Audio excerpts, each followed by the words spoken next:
Well, I say every day it's a getting closer to taking a bath with my fucking toaster.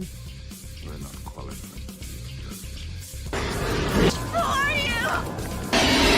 Explorers in the further regions of experience.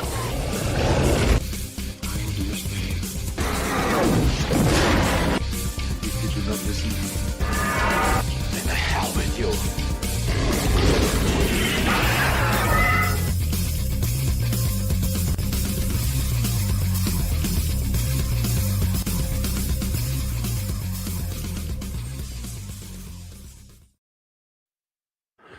Greetings, salutations, and welcome into the 189th episode of Screaming Into the Void, the show where we talk about whatever the hell we feel like, and today, boy, are we gonna.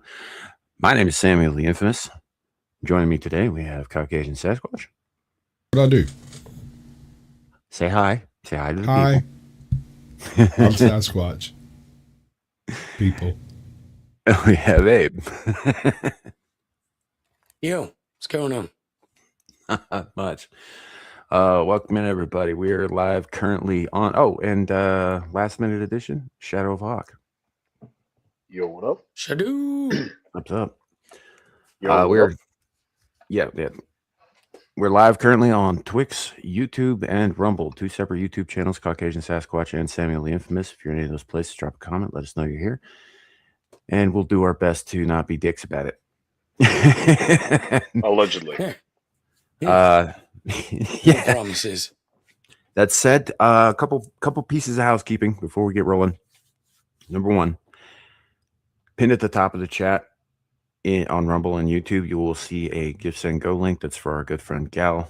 Her and her brother are looking for some help. Goal is 6,000. We're getting closer. Actually, haven't even looked at what that is today. Last night it was just over 4,100. So not too shabby. And like I said, I'm going to keep showing this until that goal is met. So if you can, please do. If you can't, please share it out. The other piece of housekeeping is that in 2 weeks' time, on May 16th, there will be no SITV. I have to go to my nephew's graduation party, and I'm going to get drunk. So I won't be streaming that night. So Seems like the best time to stream. yeah, no, it isn't. Look, I'll tell you later backstage what the plan is. I'm not talking about this online, but Sweet. But anyway, I won't be available to do any online stuff that night, so I won't be here. I won't be helping out with Exalt Linus that night. It's just because I'm going to be drunk, and that's you don't want that. That would be a perfect night to come on Dusty's, by the way. Yeah, I mean, yeah. Well, the other thing is I'm not going to be home, so Even have you ever better. met Rocky? Rocky's not home either, and he's always there, so it's okay. Yeah.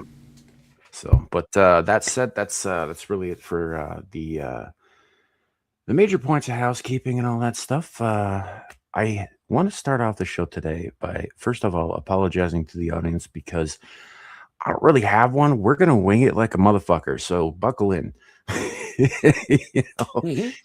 It's gonna be like stuff has happened, and I'm sure stuff will get brought up, but I don't have like a list of topics today. Partially because, as the guys here know, I woke up about 15 minutes before the show went live, and I didn't really put anything together last night. So, Bro, how do you think me and Jack do our show? right. So that's what we're doing today. We're just gonna wing it.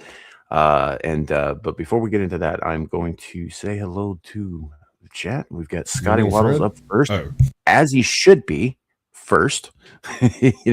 Like it's weird when you're not, dude. It's weird when you're not. I appreciate you doing it. We got Zilege with us early, even. Howdy, Zilege. We've got Lepeau de Fleur. Howdy, good to see you. Old Blindy, as always. Good to see you. And I think that's everybody so far. And like I said earlier, drop a comment wherever you be on the YouTubes, the Twixes, or the Rumbles.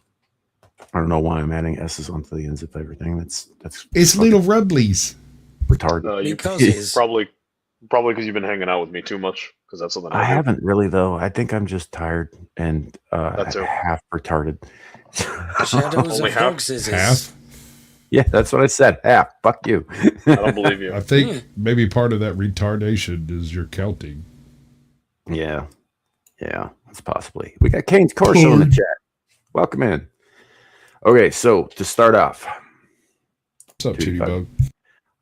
we've got the most important question of the century. Here we go. I was having a conversation with my sister the other day. My sister who runs a sex toy shop. Mm-hmm. And in it, she detailed the adventures of certain customers who were coming in. And I'm not going to give like identifying details about these people or anything like that. You know, I don't even know who they are myself. A man and a woman came in looking for, you know how very strap-on harnesses, you can insert different toys kind of thing. Mm-hmm. Oh Right. my. So they were looking for a new dildo-esque thing to fit into the harness she was going to use to peg him with. As if that wasn't bad enough. Is this going to go into bad dragon territory? Not quite. They were extremely picky about what kind of sex toy they were going to be doing, because you can get dildos that have, synthetic balls, no balls. Now, I'm sure you guys are aware of the whole internet futanari thing, balls or no balls. Yeah, the food question. Fortunately. Yeah. Right. What's your preference? And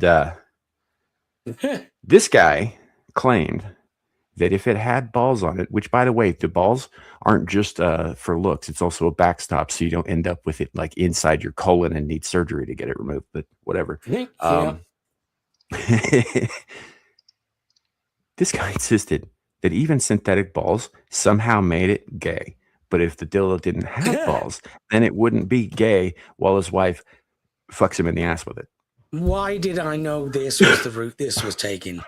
Somehow, I suspected. Yes. Yeah. Now, this brought to mind a scenario in my own brain that has nothing to do with that dude, but does have to do with his outlook on life. Take a sheep. Say the sheep is a male sheep. The sheep has been castrated, as sheep often are. I don't like what this Now is. you introduce a Scotsman to this equation, because I how don't it want goes. to be here. I don't like this. No, hold on. Wait for it. Now, the sheep has been castrated. The Scotsman is, being a Scotsman. He starts railing the sheep. Now, Okay, my this question to will you, not be a Scotsman, it'll be a Welshman. my sure. question to you Same shit. is the sheep more gay because the Scotsman still has his balls, or is the Scotsman less gay because the sheep has no balls? No, dude, that's just bestiality. Well, they're Both both dudes, deserve so to- it's still gay. Both deserve to be burned at the stake. I don't see why we're debating. That's not the that question. You're particular changing the detail. parameters of the All right. question. Answer the question as All it right. is. Pray I don't All right. alter it further. Squatch, go. I am going to answer your question, as I often do, with a better question. How do sheeps let you know that they're turned on?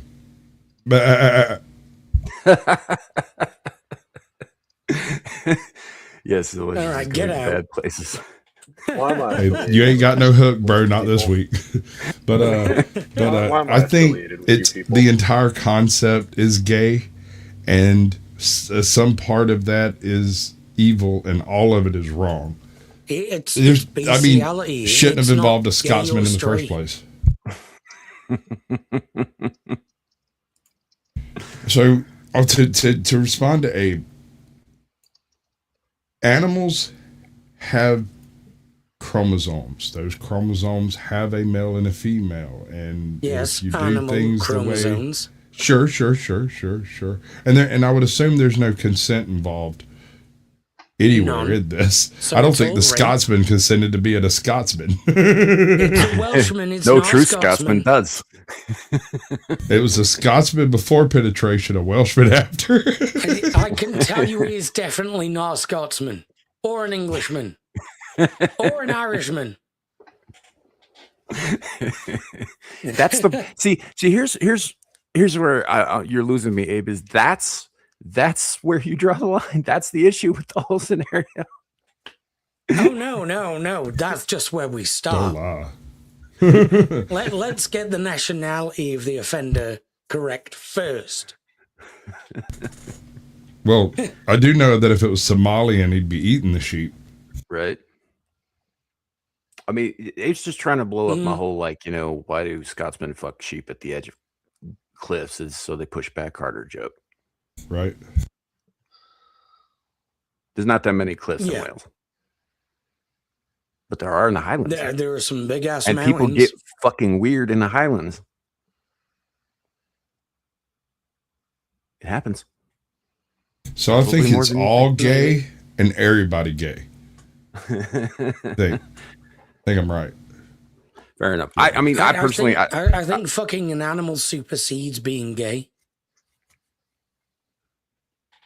Okay, but that doesn't erase the stages to getting there, if you get what I'm saying. Like, so yes, it's a sheep. I get that. It's not a person, right? But you don't know that Scotsman may have special feelings for that specific sheep. And now that he's penetrated, it's a Welshman. I have to defend Scotland vigorously now as an Englishman. I've already admitted that once penetration occurs, it's Welsh.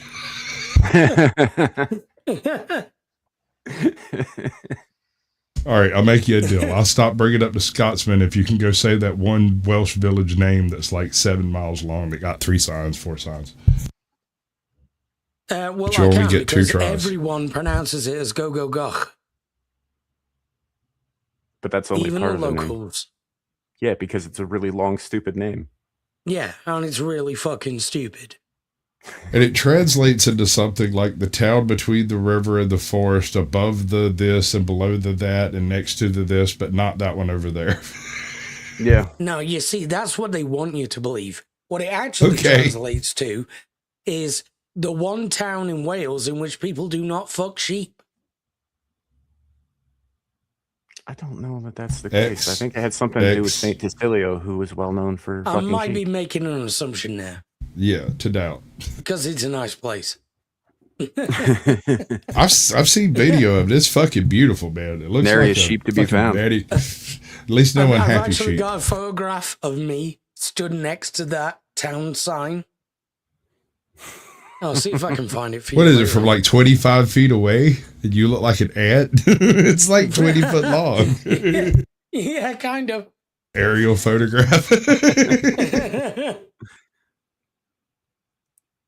All right, now we got that out of the way. All right, fine, fuck it. It's a Welshman. Doesn't matter. Doesn't really matter. Somebody who is well known for flipping their kilt up when presented with, woolly animals. Trigger him again. You're going to trigger him again. Go ahead, Abe. Say it. Okay, Welshmen do also have kilts, but they're not the same kinds of kilts. Yeah, but Americans don't know or care about that. Yeah. I do. Yeah. Barely an American. No, just kidding. All right, no, I'll give you that, man. Like, we got a lot more generations outside of America than we have inside of America. Squatch. Well, I'd like to argue that Squatch just did a very woman thing, where you make a general statement and they go, I'm your mama. But exception. No, you're not. Shadu, I'm your dad. Also, not true. No, there's people that raised you. We hired them. I would like to point out that Abe is making a literal no true Scotsman.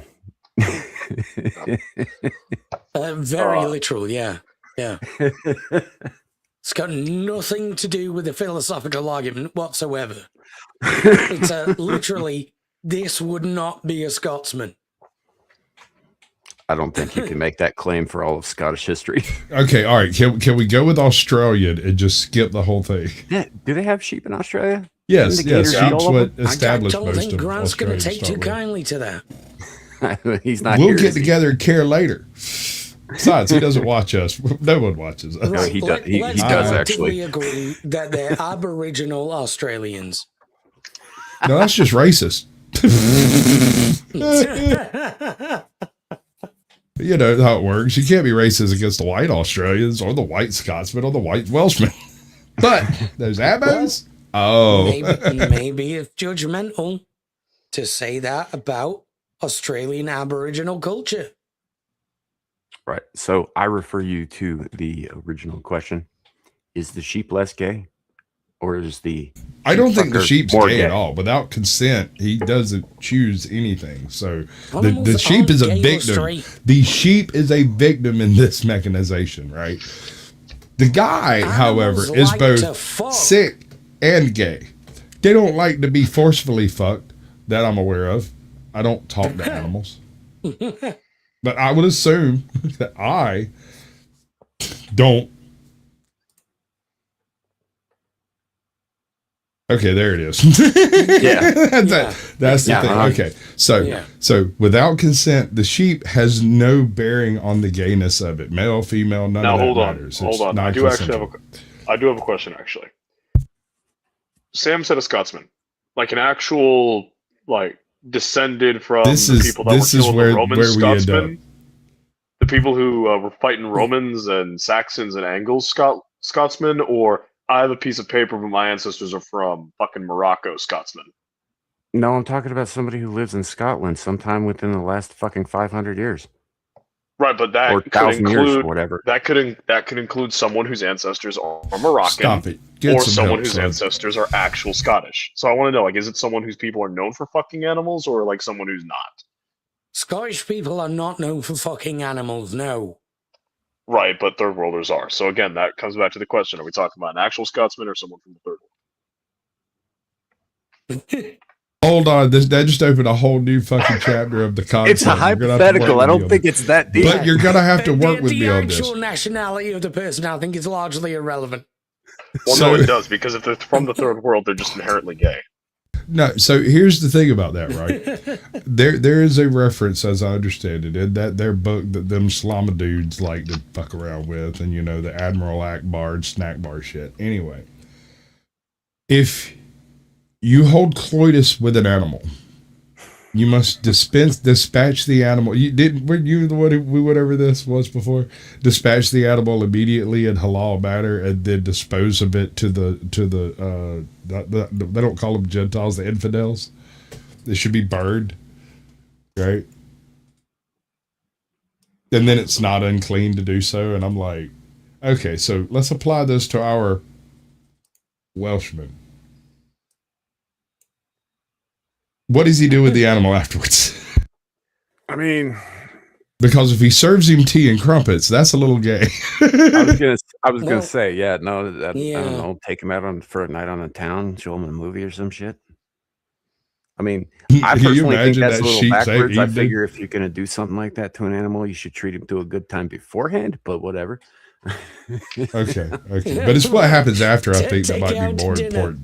important. Buy us some flowers. Sit and watch her eat them.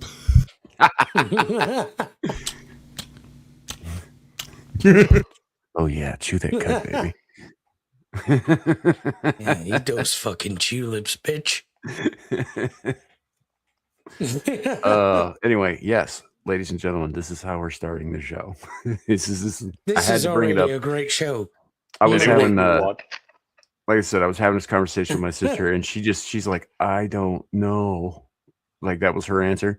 And I was like, well, I'm definitely bringing this up on Saturday. So here's my final question, and we can move on. Does it matter? I mean, beyond legality and whatnot, you know. Ultimately, like morally and legally, there's like everything in the world wrong with that shit. But long term, 100 years, 1,000 years, who's gonna fucking care? Well, I would say to answer the question, animals aren't straight or gay. Those Some aren't of them are. terms that apply to them. Some of them They are. just like to fuck. Some of them B, are gay. So I raised Welshmen definitely a love whole to fuck. bunch of beagles, And man. And there is a section of the population that don't make the choice to be gay. They just are. And I found this out the hard way because we had a particular batch of beagles that several of these beagles went on to be coon hunting just Grand Night happens. champions. One of these Grand Night champions was gay. His name was Ed. And we sold that dog, I know, 10 times. We would sell him as breeding stock. He would be gone for 2-3 months, and then they'd come back and either give him back or sell him back to us for a much reduced price, because a non-breeding stud dog is virtually worthless. So we had this neighbor lived, 4 or 5 miles away, and he finds out that this particular dog was brethren of these other dogs, and it's like, oh shit, you mean to tell me that's that group? And we're like, yeah. He's like, all right, I got this. He's like, I'll give you $500 to rent him for 3 days. And we're like, we've had professionals try to get this dog to breed. Homeboy takes this dog for 3 days. 90 days later, there's puppies. How'd you do that? He's like, he just did the finger, next to nose thing. It's like, it's all a secret, bro. And dude, it was, when everybody get drunk around the campfire and he wasn't around, there would be all kinds of theories to how he's getting this dog that will not mount a female to impregnate puppies. We're talking in vitro. We're talking about all kinds of stuff and can't figure it out. Red Rocket. Couple of cycles of this goes by, and I finally caught a glimpse of what he was doing. What he had done is he had a bunch of dogs himself, and he found one of the male dogs that this dog particularly liked, and would put the female and the male in the same pen, with the male having basically a diaper on, right? So he couldn't do nothing, and then put Ed in there with him. And after a few days, Ed would basically lose his mind and tag the female dog just out of frustration. And I was like, dude, that is a level of evil I don't think I've ever actually considered. That is some fucking Drukari shit right there. Nice. And to think that people had paid thousands of dollars for this dog, right, on several occasions. And we'd tell them before they got him, look, there is no return policies, no refunds, no nothing like that. We might buy the dog back, but only if he's unharmed and all that cool stuff. Because, his bloodline was freaking priceless, basically. And, yeah. It's not always a choice. And certainly not a choice for that sheep. Or the Scotsman. Yeah. Welshman. Aaron Laura's coming in. She's saying, I do believe that real homosexuality isn't a choice. It's how you're born. I don't judge. I'm still going to make gay jokes because they're hilarious. On the last part, totally agree. I'm not convinced that being gay isn't a choice, because I've seen old married couples with dozens of fucking children. And I'm just like, no, that's absolutely a choice that they made to make it together. Because yeesh. Look at both of them, and I was like, how did you guys get through that without, grilled cheese references and vomit in the back of your throat? But I get what you're saying. I don't necessarily agree, but I do get what you're saying. I do think actual homosexuality is in large part a choice. I think that certain drives and feelings are probably innate to individuals, but how you act on them, what you choose to do with them, is the choice. And I think that's where it counts. Okay. So what would happen, do you reckon, if I went and got lizard DNA and sent it into 23andMe? I think you'd get some random bullshit back. What kind of lizard are we talking about? Bearded dragon. Oh, so like a inbred degenerate lizard. Sure. They're the pugs of the lizard world, man. Okay. Really right. weird if you got the results back and it was like 43% Anunnaki, and you're like, what the fuck? First of all, how would we rate that? But that's beside the point. If you bring up the thing backstage, I'll let this guy explain it to us. Check this out. This guy was convinced 23andMe wasn't legit, so he decided to take some of the saliva from his lizard and send in some lizard DNA. Just try it out. See what 23andMe comes back with. And you would be shocked. It comes back with a makeup of 40% Iranian, Caucasian. 6% that, whatever, all the different percentages showing all the different places that you've come from, even like what kind of food you'd like, what area you've come from. This a lizard. It's a lizard. Check this out. This guy was convinced 23andMe.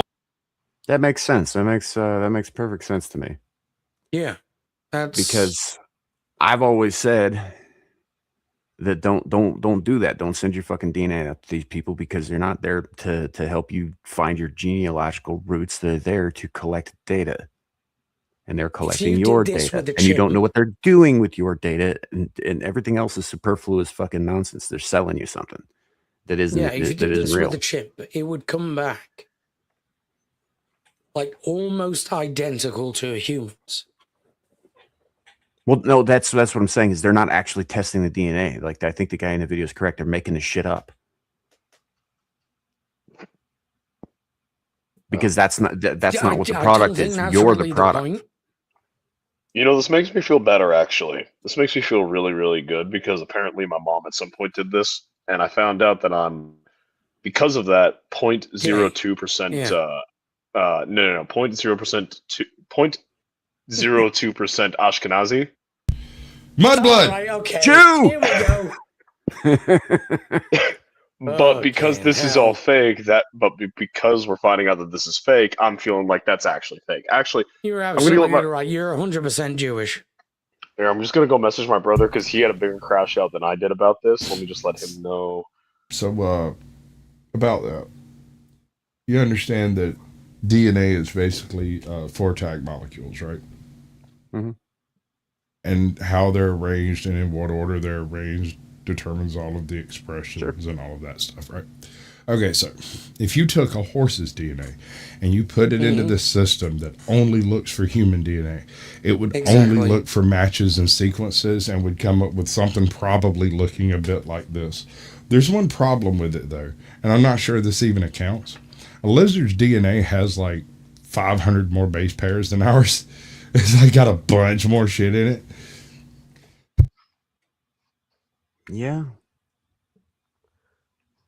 So would it come back as like 100, like 70% Anatolian, 50% Iranian, 97% like Scottish? Like, would it just come back with bigger percentages or something? It'd be kind of random. It wouldn't really have any direct relationship to the lizard itself, but rather to the testing method and specs that the machines are that's because the models aren't trained on lizard DNA.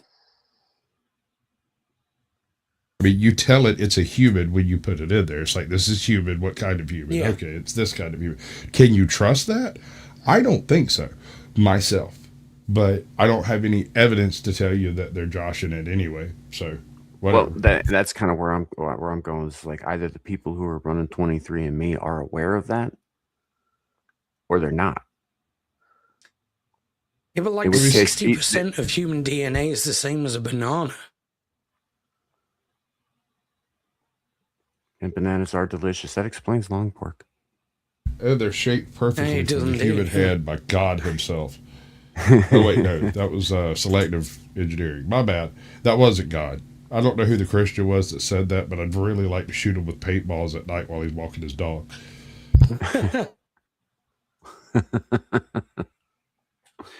No, I don't know. I've never... I've always looked at it as kind of like you hear stories, obviously Alex Jonesy type stuff where governments are collecting data and putting it on ice in like these like like massive archives of just stuff like that. And I've always seen 23andMe as a front for exactly that. So there's also a few things out there that has to be taken into consideration. So there have been a very rare handful of people throughout history who had something of a very unique genetic composition. There was a guy from South America who would heal slices without scars, never developed a scar, but when he did develop a scar and it was from a burn, the scar killed him. It developed into a keloid and like exploded his brain or something. I don't remember exactly.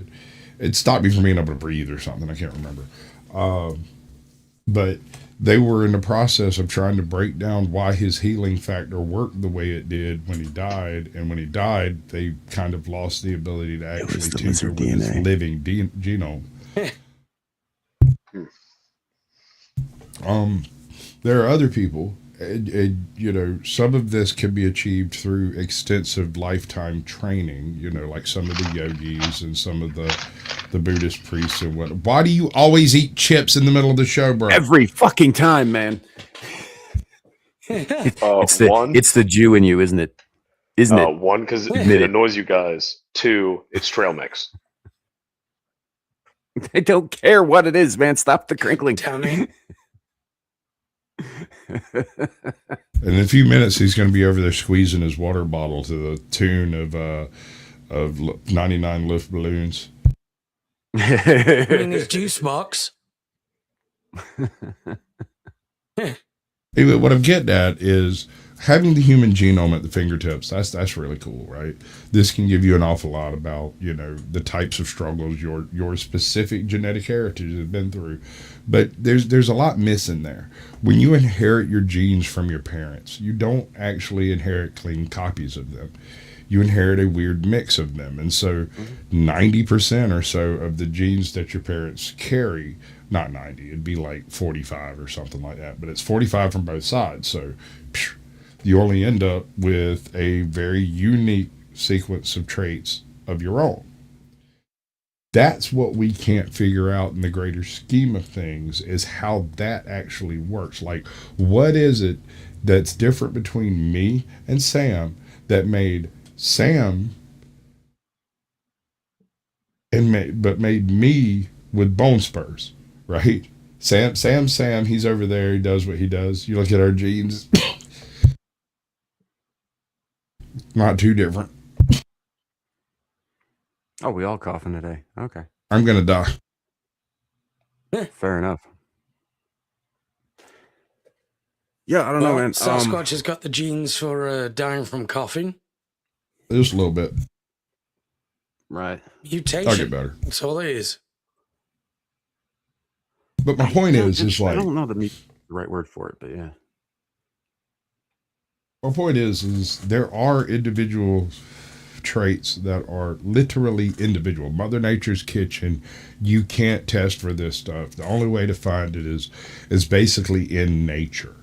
You know, you find some dude whose fast twitch muscles are 12% faster than the fastest ever registered, and then you find a kid in freaking junior high over here whose fast twitch response is 2% stronger than his, right? That type of stuff. If you were to hypothetically want to put together a, I don't know, super soldier program or something like that, what you would want to do is get a huge selection of samples from all across all kinds of different populations and then sort for effectiveness, right? Yes. You would search for these genes in the population and look at the people that have them and how they, you know, compare to one another that have the same set of traits. And then you have to do filtration studies to remove the counterintuitive traits that are against whatever genes you're trying to sort out, right? That's a huge amount of data to try to do anything with. It is. It's I mean, it's we know how huge it is. I mean, you remember what was it? Fucking 20 years ago, they announced they'd finally finished mapping the human genome, but they still didn't know what more than like 2% of any given, you know, genes actually did. Right. And then periodically you hear about like, oh, we identified this gene or that gene or whatever. Even when they identify those genes, they do not have any direct evidence of the gene's effect next to other genes, because the weird part about genetics is it's not always whether or not something expresses. Sometimes it's how strong it expresses and when. Right? So you can have a gene whose purpose is to grow you a tail, and it will try to grow you a tail, but then you have other genes that kick on later and say, no, you don't grow a tail, and you end up with a coccyx bone about this long. And if you don't get that gene, you end up with a tail. Yeah. Or there are certain genes that we know what they do, but there are an awful lot that we don't Yes. Okay, so even on the genes that we know what they do, the big, huge fucking parentheses, like quotations around them, we know what they do. Because you got to take into account epigenetics as well. Sure. We don't know what other effects other genes nearby or even not related might have on that gene's expression. And so it might not simply be a case of we know what this gene does. It's more along the lines of we know what this gene does in this individual because we haven't tested it with other epigenetics and other sites. Mm-hmm.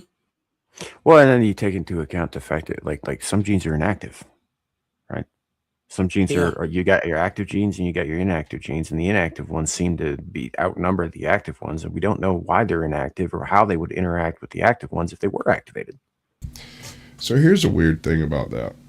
Most of your inactive genes, or not most, I'd say slightly under half of your inactive genes in your genome can be directly linked to your particular ancestor's survival of specific diseases and viruses, where we took on parts of the genetic code in order to become immune to a virus that was found in your ancestor's environment.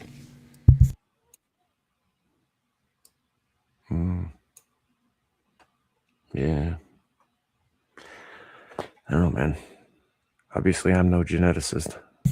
And if you want to get deep down into the nitty gritty of it, you can look at the dog DNA, and it has some very enlightening clues as to what some things do versus don't do. Like, for instance, you've got the take the pug, right?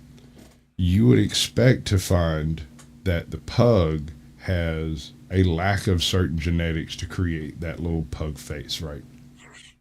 But in reality, the normal dog genetic sequence is available, and then additional genetic clips have been added through selective breeding to limit the expression of the normal dog shape, which results in the pug nose. Yeah. You know, when I was a kid, I just figured they smashed all the newborns with a shovel. That would have helped them breathe. Yeah. Maybe that's about it. Their that last. Is about as cruel as what happened to the pugs. Yeah. So I just figured they started doing that. They just flattened their faces until it took, and they just started being born that way. Humanity has a special seat in hell for what we've done to the pugs. Is it next to? Is it in the special hell? Maybe. I don't know. I just know that is a level of torment of which should not have been inflicted upon any living thing. Except for. I agree. The fact that we have selectively bred a. Oh, go ahead. You can't make it. That's why I was cutting you off. Jesus Christ. The fact that we selectively bred something that in a pack is an apex predator into something whose greatest survival story is surviving the night without having sleep apnea, right? That's a fall from grace, my bro. No, that was done entirely through selective breeding. Yeah. I get that. You know, and you can just, I mean, look at the little things. They still remember somewhere deep down in their souls that they were wolves once. Yeah. Yeah, you could tell whenever they hear dogs outside barking, they get all excited. Mm-hmm. They like want to go join in the hunt. That's not that's not going to be a thing. Yeah, that's not happening. On the other hand, imagine aliens come through and they decide pugs are the absolute peak of dog kind, and they eradicate all other canids, leaving most only advanced pugs. Evolution of dog. Right, the most advanced evolution of dog, and they are the dominant species of this planet. They enslave all of us to the pug. Isn't that what happened in Men in Black? Kinda. You know, no, that would but that'd be like coming back and you know, getting what was his name, like Charles II or whatever, the Spanish Habsburg king with the fucking water in his head and the one shriveled walnut for a testicle? I thought it was I'm pretty sure it was Ferdinand. It was like Ferdinand the Fourth or something like that. That doesn't really matter. I don't know. Some Spanish dude who was, inbred as fuck. That'd be like seeing him and being like, this is the pinnacle of human evolution. And an AI might. No competition Sam, for you were breeding, no competition for food, Yeah. no competition Maybe. for any of that. It's Sam, you were right. It was Charles II. I thought it might be. Yeah. Yeah, no, I was It wrong. wasn't Ferdinand Yeah, he was alive married to back Isabella, and they were the ones who funded the Ferdinand Columbus was a expedition, I think. Ferdinand was a Bourbon. That is correct. I was misremembering. He was a Frenchman. So Charles he was gay. German. No, I think he was just retarded. I don't think he had like any proclivities. I think he was just non-functional as a person. And yet king. genetics is a bitch, ain't it? I mean, It's how and that's kings work. was it. I'm trying to remember if in Spain, no, the monarchy had absolute power. No, I was fuck, dude. Your European politics at a certain point become weird because you've got king like during some periods where kings are absolute monarchs, and then other period, and then like the same country like 50 years later, it's like, yeah, you're just you come up with an idea and we go, okay, maybe, or we just shut you the fuck down because we bought all the rights to run everything. That's Kinda like what it- generally the introduction of parliamentary systems, and the parliamentary exactly. system That's what can be happened in in the place. Can be in place with an absolute monarch still riding the throne. If the monarch chooses not to speak up, then Parliament runs everything. But if the monarch walks Exactly. out and goes, "Hey, fuck them up," Yeah. things get fucked up immediately while they're trying to figure out why. That's the thing. Like the transition is not existent. Half the people immediately go to fucking shit up, and the other half start arguing about whether or not they're gonna fuck shit up. Yep, and that's why the American Revolution wasn't a revolution against monarchy. It was a revolution against a really retarded republic that wasn't accepting our system. What's up, Devil? What's up? So, Pugs or no pugs? So, bro, What? It's just a simple question, bro. Pugs or no pugs? Yay pugs? you don't I need know. context. How did he guess? Is my question. How did he know? I feel like I'm being led into it. No, I was just No. random bullshit to try to tie it into the previous conversation here. Doug, how do you think I feel? I walked into this shit and then they immediately started talking about fucking goats and cutting off ball sacks. No, sheep, not goats. Nobody said a fucking thing about goats. You're You're the one who brought the Middle East into Calm it. down. He's just prepping for the Middle East. He knows this shit's on like Donkey Kong, and he's gonna have to be fucking goats here directly. It's like you know how pugs are not wolves. Just riding Sheep in the are not Humvee looking at goats going, poor goat.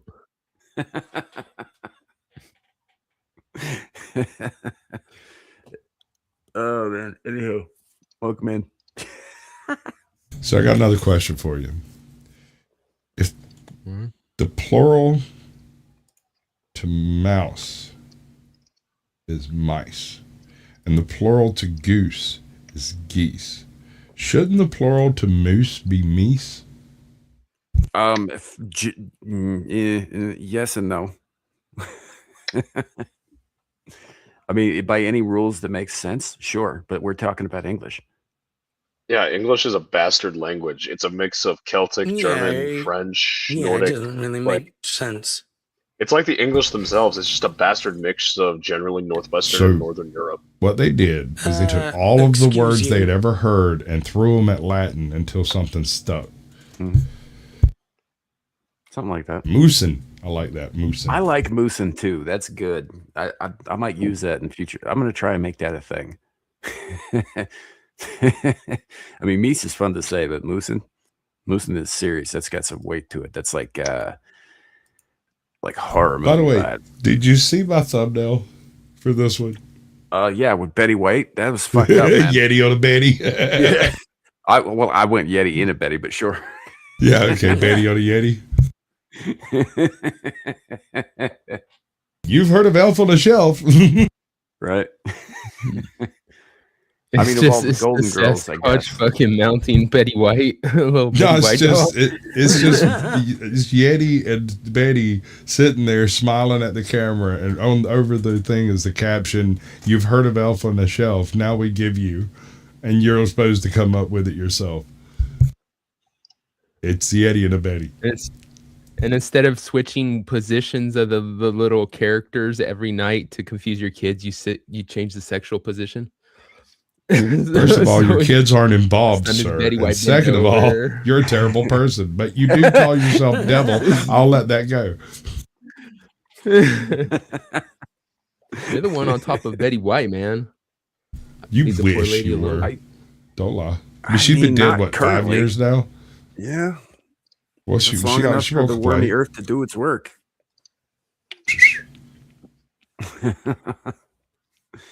I don't know any other way, dude. I have to lean into it. Yeah, or as Legitimate First says in Night Watch, my little wormy friends, my wormy helpers. Anyway, sorry, I've been listening to the audiobook of Night Watch again because that fucking book is awesome. But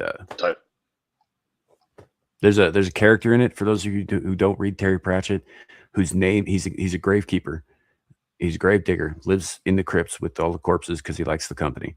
And his name is Legitimate First because he was.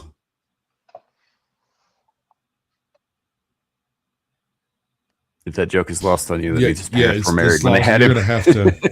You gotta tell the rest of it. It does. You can't just do it. Do the thing, dude. His parents were married when they had him. He was their legitimate first child within wedlock. So they named him Legitimate First. However, there was neither one of them's first child, just the first legitimate child.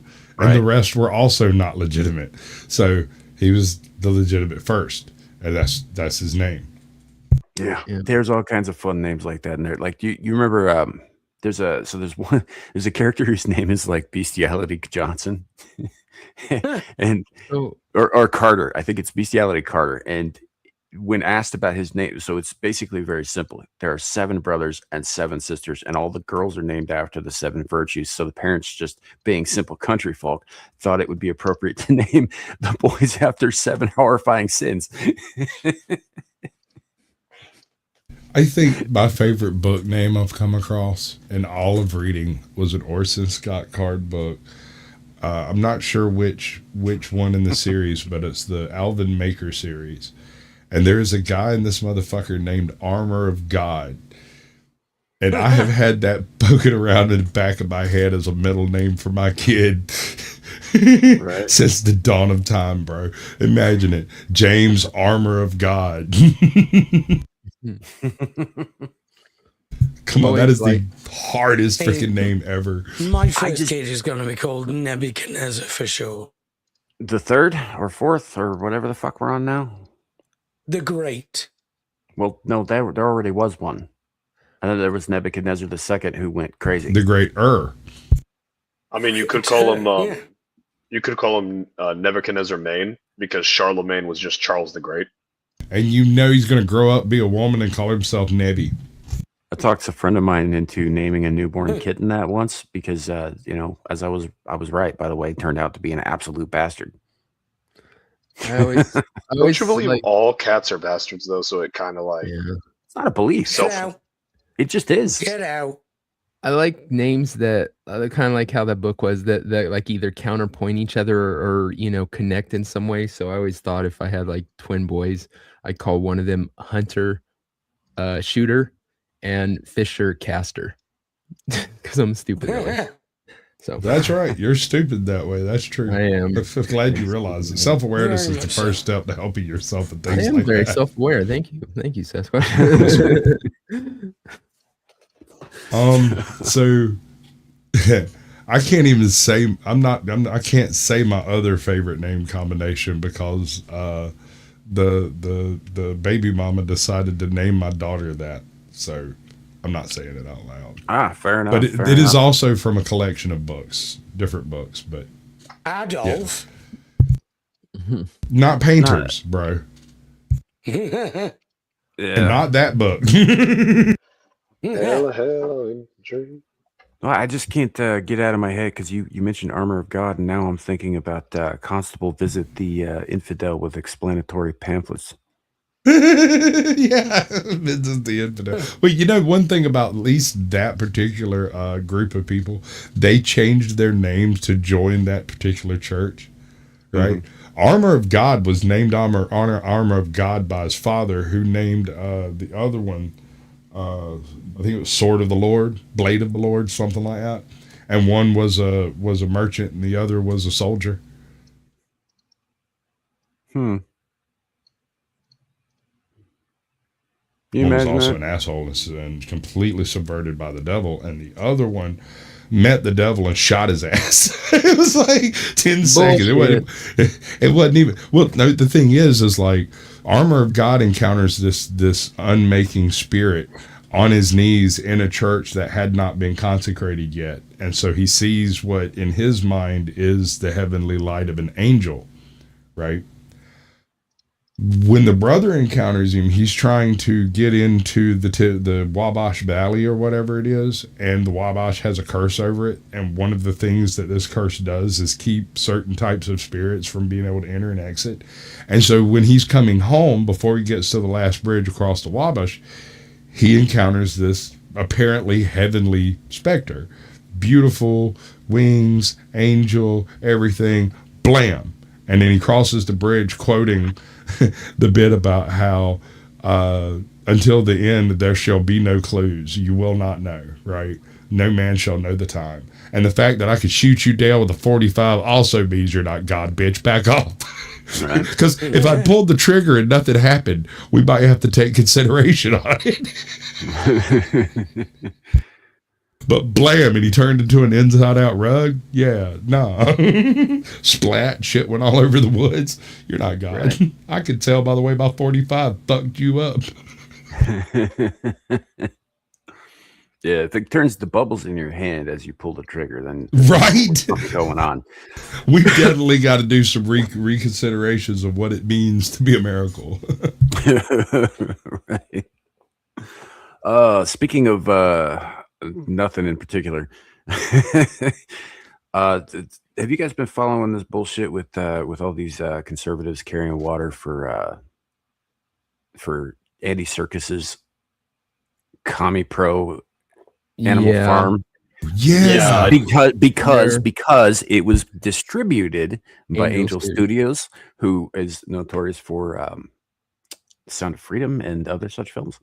Well, it's also I think they're paying them, and they're just pirating what they want. They're definitely paying them. Directly, no, they absolutely no. They are directly paying them. Freaking what's her name? Like Riley Gaines, like basically outright said, "Yeah, I was paid to review this movie." She was paid to repeat the press clip. If you go look at these messages, almost all of them are verbatim. None of these people watch the movie. I saw Riley Gaines' post in particular, her review in particular, and it reads very sarcastic to me. I don't know. I don't know much. I don't know enough about her as a person to really comment whether or not it was sarcastic. I just know I saw it and I went, "Okay, cool." Yeah. The only person I saw speaking out about it and how dog shit it was fucking Tim Pool of all people. I think Crowder did too. Didn't Crowder have I don't know. I haven't paid attention to Crowder in years, man. I caught Crowder's segment on it, or at least a piece of it, and most of his complaint was less about the film itself because everyone knew it was going to be a bunch of commie hogwash, but more his issue was how people are like just how easily the conservative media is willing to just kind of hook, line, and sinker accept bullshit just because there's money attached or because it has a vague veneer. Hold on there, son. I am perfectly willing to accept bullshit if there's enough money attached. Somebody fucking call me, bro. I'm good at this shit. I can run bullshit straight up a rope. Like, I talk trash better than anybody I know. Next week's Sasquatch is all like, it's the best movie ever. Best movie I've ever seen. I have better than Citizen Kane. Rosebud ain't got shit on this film. I was erect the whole time. You were correct. Captain Marvel, banger. Absolute banger, none higher. Yeah, I was in that theater that Disney bought. All the Right? too. Still there. Amazing. Long as that check clears, we're good. No, it is kind of amusing to me. Is part of it is the idea that our side is unassailably moral, right? That very idea is first of all, it's horseshit. People are people all over. Yeah. I mean, so what is blinding morality? Oh wait, no, it's Lepeau. Kreider is Canadian that sold out to the U.S., but is it a sellout or a realization? Because one is objectively better. It depends on which side of the border you're on. No. Clarification on that. He was born American, lived in Canada because his mom was Quebecois. So he was raised in French Canada, came back to the U.S. to work as an actor. So what you're saying is he's tainted and should go back because Quebecois. No, he saw the evil of it all and decided, "Fuck this shit," and still got Quebecois in him, and that makes him. That's bad. French. Yeah, just a little bit of evil French. A little bit. French is No, evil. those are the evil French. Have you ever seen a list of war crimes from fucking Canada? Do you know who's perpetrating those war crimes, bro? Let's just say. Hold on. It's Squatch, not out Squatch, west. I told you that. Squatch, I told you that shit. Squatch, no. Don't claim that as some original thought. I told you that shit. Dog. No, that was Carrie.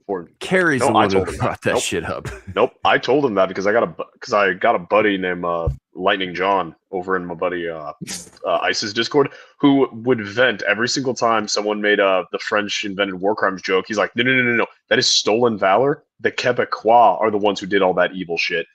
And it pisses him off every single time people say it was the French. It's really fucking funny to watch. The Quebecois are the French. They're just the worst French. So you know why the Cajuns aren't? Me. You know why the Cajuns aren't famous for their war crimes? They're not cunts. Because the swamp doesn't give up those secrets, you silly fucks. No one lived to find out. See, that's where the Quebecois fucked up. They let some live. The Cajun never made that mistake. Yeah, you know how they say it's never a war crime the first time? Well, that's unless you're Quebecois. And that's because we're watching you. We know what you're doing. We can see you. Whole world can see you. Yeah. Goddamn French Canadian. They're fake French.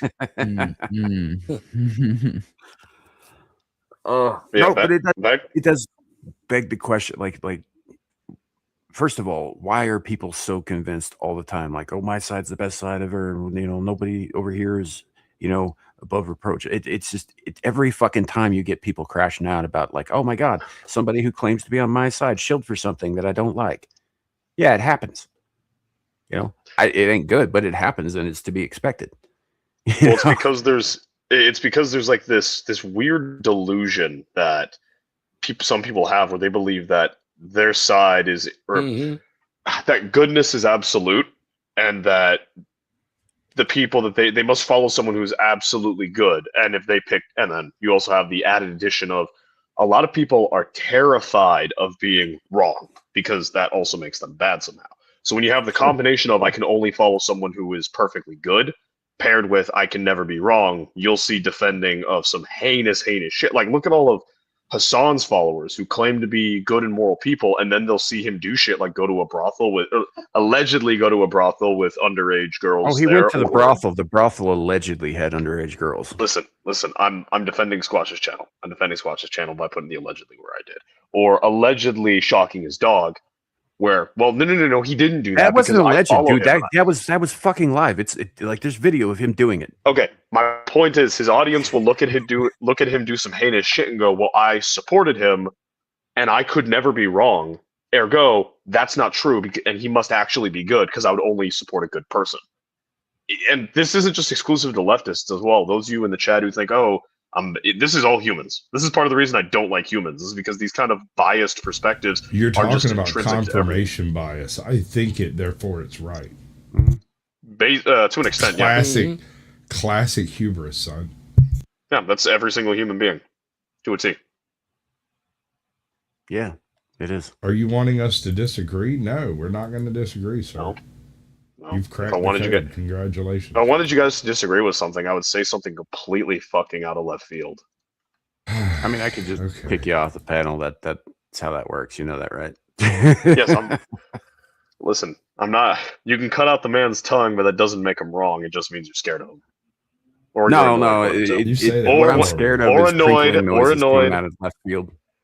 I said or annoyed, one of the two. I gave another use option. the quote, use it right. No.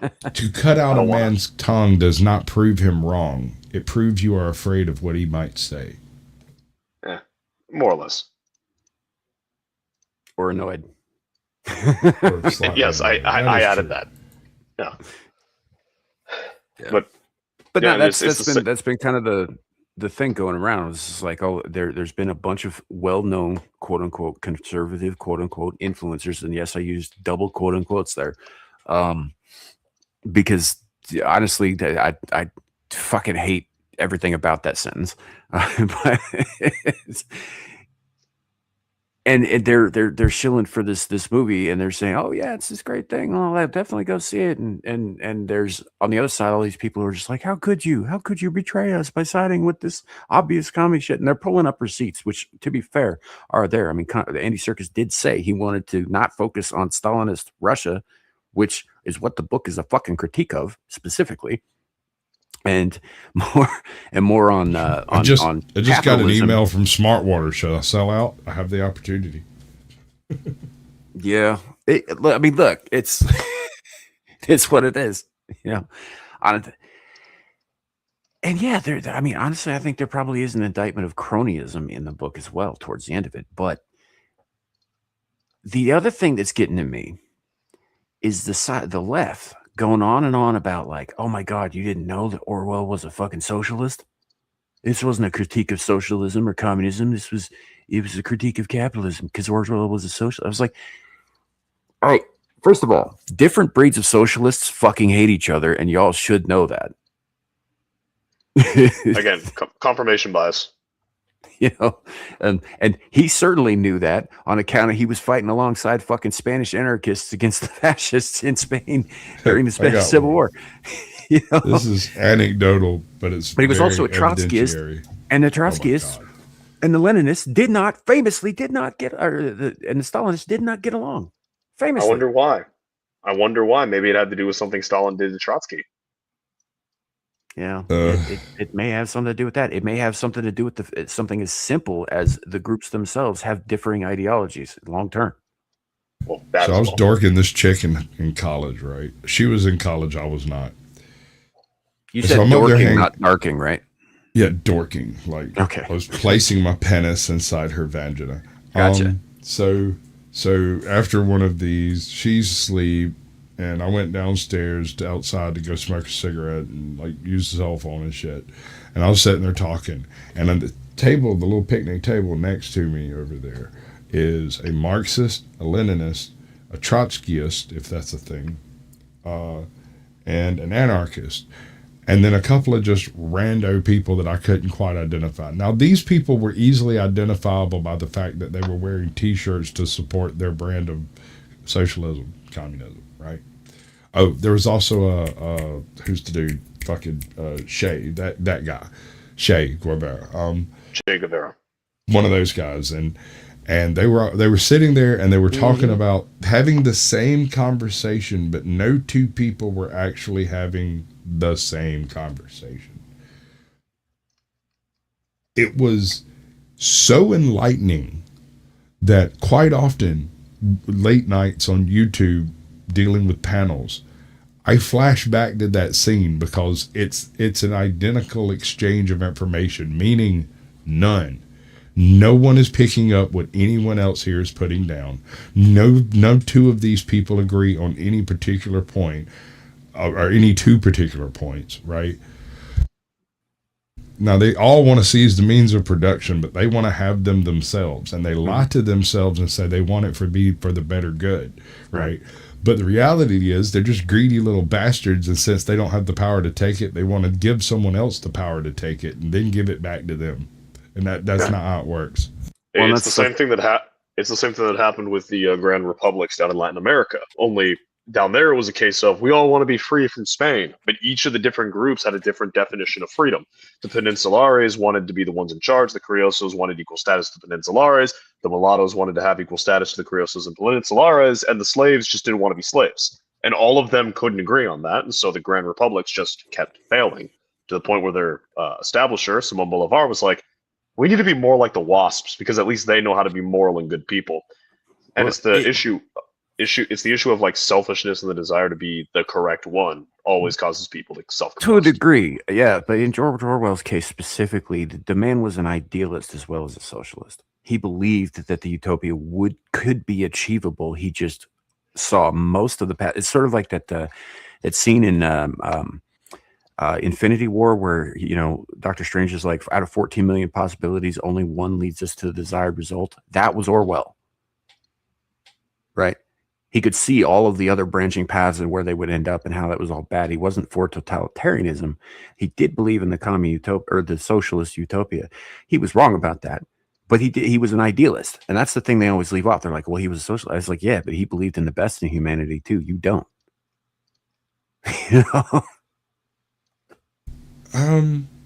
Bro, Animal Farm doesn't really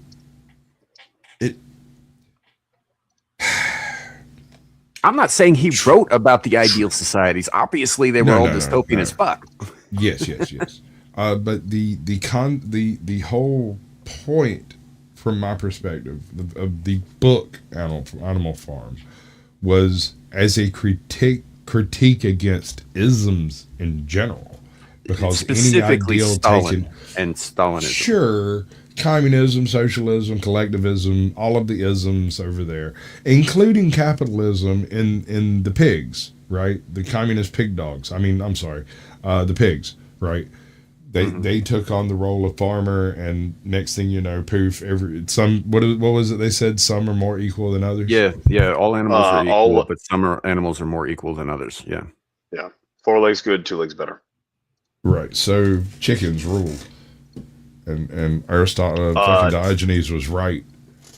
Actually, according to the animals early on, the point of legs is about manipulation, not motorization. So a chicken is still a 4-legged creature because it doesn't have a hand to manipulate. Every day I hate you just a little bit more, dude. You and pretty much everyone who knows me, including half of my fucking platoon. What's your point? I don't want harm to come to you or anything, because I want to do that personally through just endlessly needling the shit out of you. But stop it. No, stop it. Get some help. I don't want to. But yeah, I mean that's why I bring up Stalin knows, because specifically Napoleon, who is the pig that ends up like taking over everything, is a direct allegory for Stalin. Right? Snowball is like fucking Trotsky or whatever.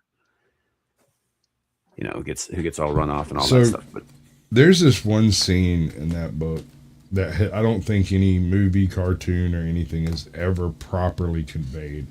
But way back long ago, there was I think he was like a panel comic artist, and he did like 200 or 300 panels for Animal Farm, and it's the dinner scene where all the pigs are in there, and I think the goats are serving or something like that, and the goats are like trying to walk around on 2 legs because they're better than the farmyard animals. But at the same time, the pigs have learned to disregard their feces in a particular room, but the goats haven't figured that out yet, right? And in the book, it's only a reference to the obscene smells of the lesser animals, while this pig is literally wallowing in his own feces in a pair of trousers, right? Because they disregard their feces, that doesn't mean they change their pants. Right. And it's like naming other people as lesser and being problematic while not taking care of one's own business is dead on brand for this. But none of the cartoons ever, or any of the depictions I've seen of that scene have ever carried it away quite as well as this panel artist. He showed it, and he shows like the overall scene of like from the top down, and it's all the food on the table and all the silverware and all the cups, and there's like a random weed in the vase in the middle, and it's because they don't understand that flowers are pretty. It's just a weed. It's like a fucking milkweed or a ragweed or something like that. And they're sitting around with their eyes watery, and they're talking about how they're going to dispense with the wealth of the animals once they've all been slaughtered and all that. But that's not what they're saying. They're using that doublespeak BS. And then in the next scene, it's exactly the same scene, except it's from the side. And from the side, you can see half of the pigs' faces, and the other half you can see like the detritus that is accumulated around the table, because while they can act like humans, they aren't actually human, you know. And then the third scene shows from like one of the, I guess, sheeps looking from outside and looking in, and to them, they see all the food on the floor and the food on the table as being valuable and useful. Whereas the pigs saw even the food they were eating as being detestable. The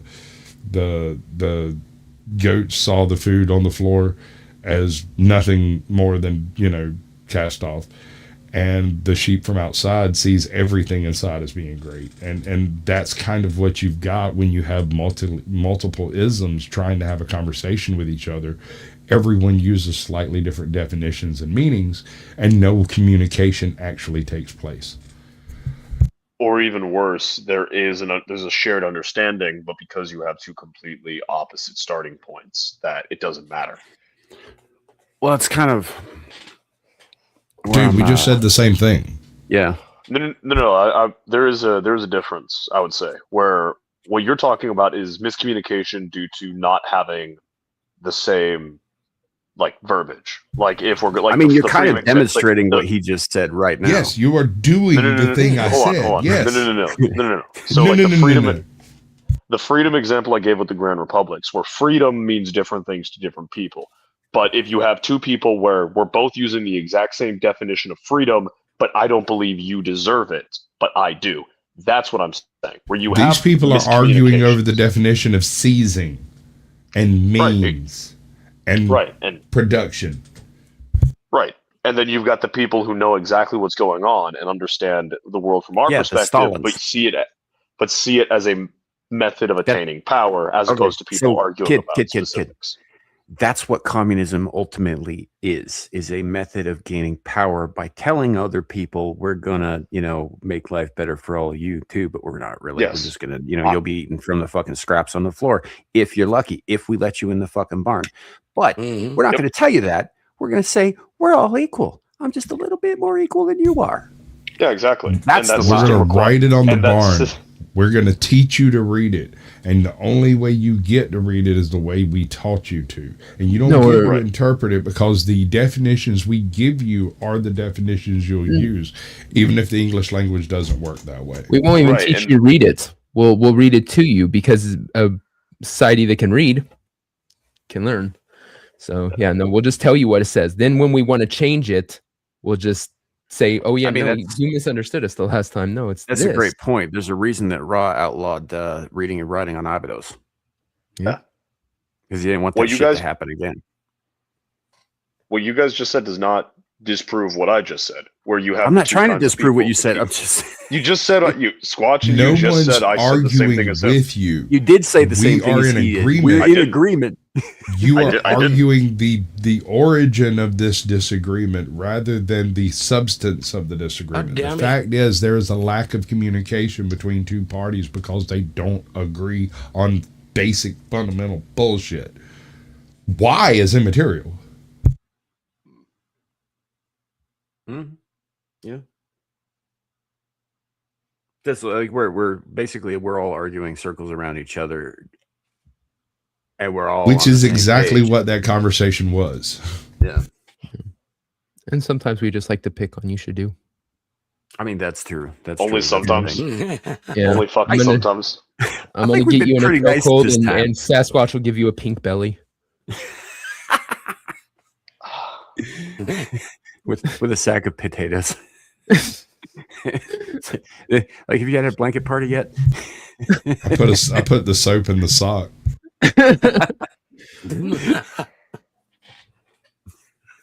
As I understand it, it's a tradition in barracks, but whatever. It is in the other places too. Why does this make me think of the treacle mines? Everything makes you think of the treacle mines. Like if I had to pick a phrase to describe, well, actually, if I had to pick something to describe the way your mind works, it would actually be the Avenue of Artificers, not the Treacle Mine Road. But it's nothing's exploded recently. They're adjacent. No fires. There's no deaths. Nothing like that, bro. It's not that bad. Come on.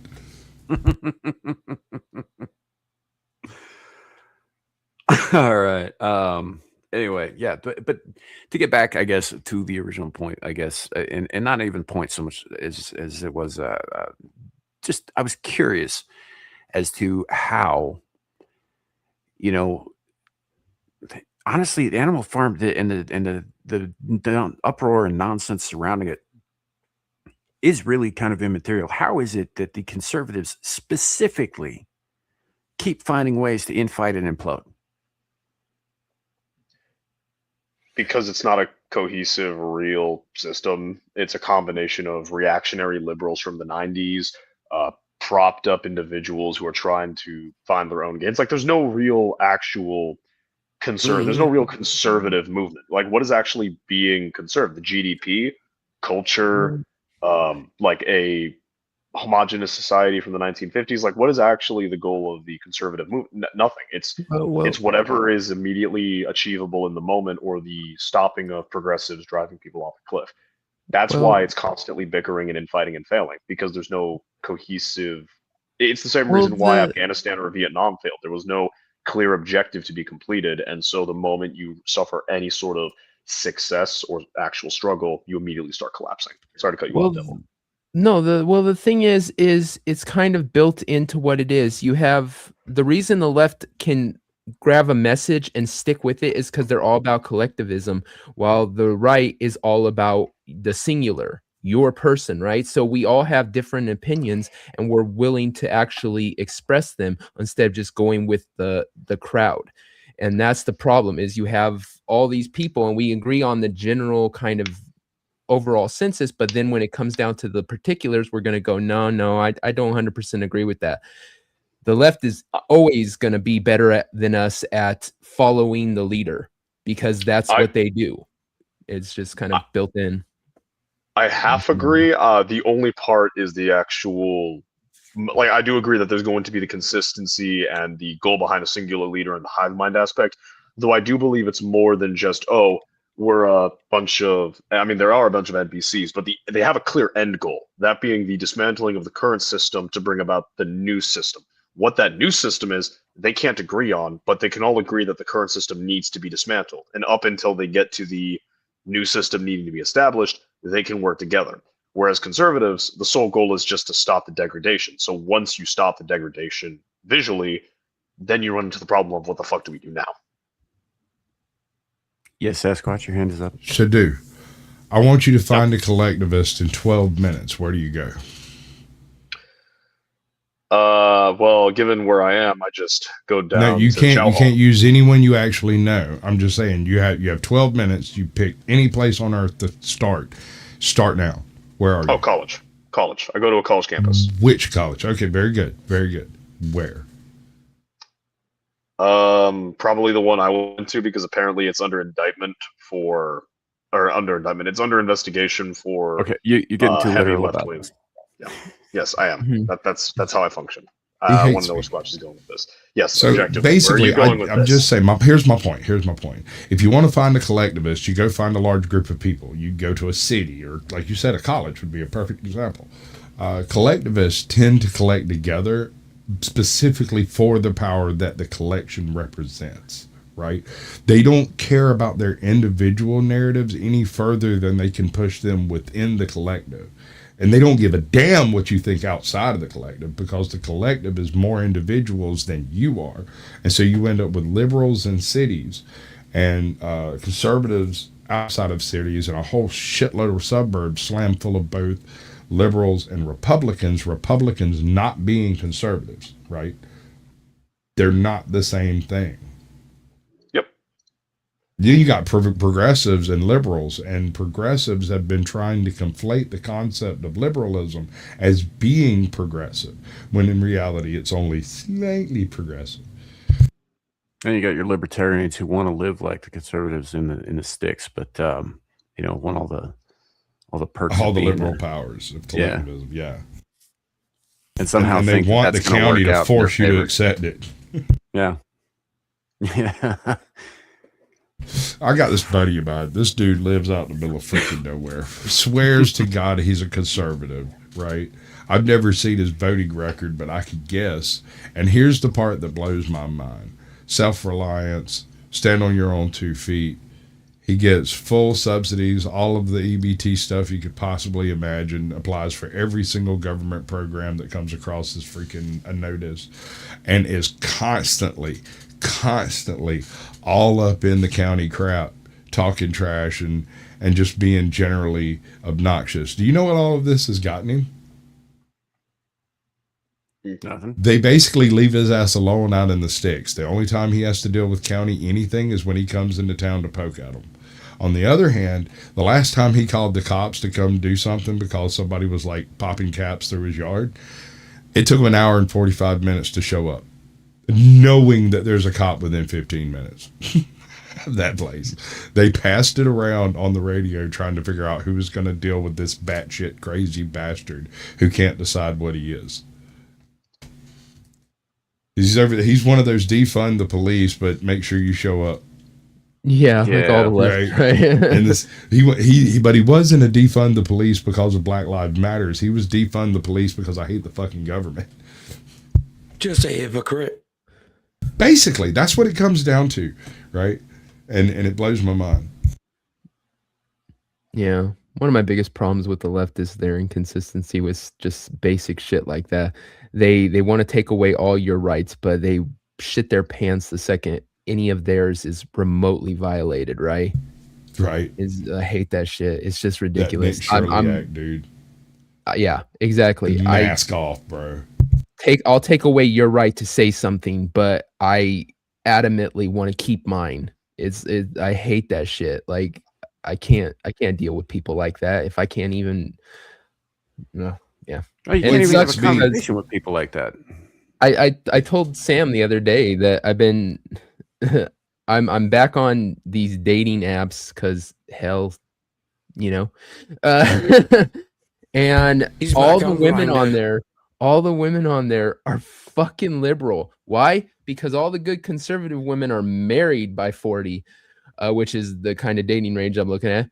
And so all they're on there are these liberal fucking cat women. And I'm all like, so I'm fucked that none of them are appealing to me. I'm fixing to change your life. And you need to find a widow. Attention. Yeah. Hold on. Let me work with you. I got this.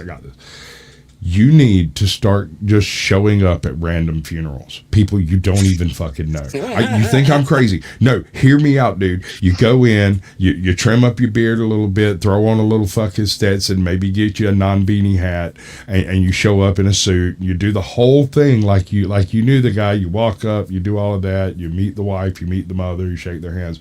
And do this 2 or 3 dozen times. Eventually, and I know a guy who did this. Eventually, you'll come across one of these chicks in public. She'll ask you why you were at the funeral, and you can hang your head and go, honestly, I was just trying to meet women. And dude, don't ask me why. That chick will be absolutely freaking slayed by it. You're essentially doing the thing of Wedding Crashers. Remember at the end, it turns out so it's better. Yeah, where he's all like, I go to funerals. That's the evolution, is from wedding crashing to funeral crashing, because all the girls are so upset about losing their dad and shit. They give you ass. I'm like, I can't do that, dude. No, totally different framework here. You're not looking for just ass. I'm assuming the devil can score if he chooses, right? Clearly that's not the problem. The problem is you're looking for an infernal life partner that will exist for you forever, right? Exist with you. And you're not going to find that at a bar, on a dating site, and a 22-year-old college chick who just got out of her third liberal Marx degree, right? Those people are not the people you're actually looking for. And the people you are actually looking for, like you said, are married. And so you have to find, and they're not going to clubs, and they haven't separated from their husband long enough to actually get out there and start doing shit. They're still fucking the pool guy, right? You want to be the pool guy. That's where you want to be. That way, when the relationship ends, they died. This is a totally legitimate end of the relationship. It's not like they were cheating. It's not like they ran out on them or nothing. Conservative woman, probably has a couple of kids, but you're pushing 50, bro. Those kids will be out of the house in no time. You have a choice of making new kids or just kicking those little cuckleburs out the nest. It's up to you. Now, I'm still working on that kicking them out of the nest part. If I figure that shit out, I'll let you know on that one too. Well, I also have the tragedy of liking like nerdy girls who are into the shit I'm into, and that also lends more to the left with these women.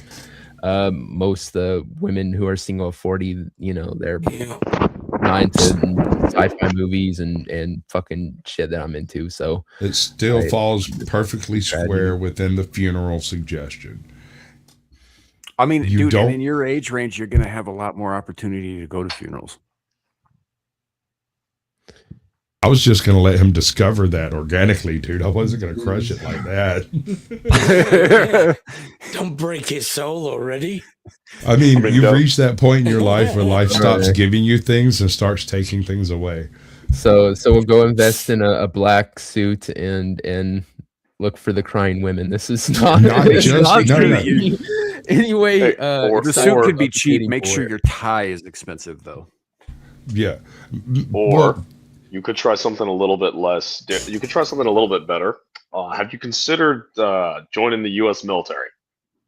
Yeah, that's where he'll get all the bitches. Yeah, and all the syphilis. Yeah. When I'm over 40. I don't know if they would take me. Gonna her Pacific Abe. Just sign a waiver. Just sign a waiver. You'll be fine. just get a waiver. Just get a waiver. If you're going to go into the military, just confess you're gay. I'm all for defending my country, but I'm more like militia in the kind of idea. I don't Wolverines! Yeah. I don't want to join the military. I appreciate the military. I love the military. Avenge me, sons! Avenge me! I just want you to know, bro, when the military finally falls, you will fall in our soft, loving arms, armed to the teeth. Yeah. Look, as long as it's not the Navy, you're okay. In the Navy, we can sail the seven seas. In the Navy, we all get on our knees. I mean, don't tell Tommy I said that, because I'll tell him myself. Don't tell the Marines that they're just part of the Navy. I want to see the look on his face when he's offended. I'll tell him myself. Oh, I can't engage with that shit all the time. I once told Carrie that the Coast Guard was like the mini Navy, and he got so fucking mad. They are though. I haven't seen anyone that angry in That's a like while, the dude. of the Navy. I think I told him you got once. the Navy, right? And they're the guys that go out clubbing and partying hard and bring all the disease and the drugs home. And then you got the Coast Guard, who are like that gay dude's labradoodle. See, I actually, two things. First, I think I once told Carrie the Coast Guard of the Navy's JV, and he blocked me for a couple of days. It's like the Navy ROTC. I think, and then no, those are two different things. And then the other thing is actually when you look into the shit the Coast Guard's doing, they're a lot more metal than a lot of people are willing to give them credit. Yeah, they for. really they're, are. I mean, Oh, yeah, like 100%. They're hardcore. like they're the branch. Like they're the branch that are actively going up against the cartels on a daily basis. You know, the fuckers who will like skin you alive and leave you swinging on a bridge in Juarez. The Coast Guard had to deal with those guys on a day-to-day basis, just like no real shade at any of the military branches. They're all, you know, with maybe the exception of Space Force currently, but they're all pretty awesome. And I don't mean any shade against the Marines either when I say that they're basically that pervert offshoot of the Navy that goes to the S&M clubs in Germany. Kill.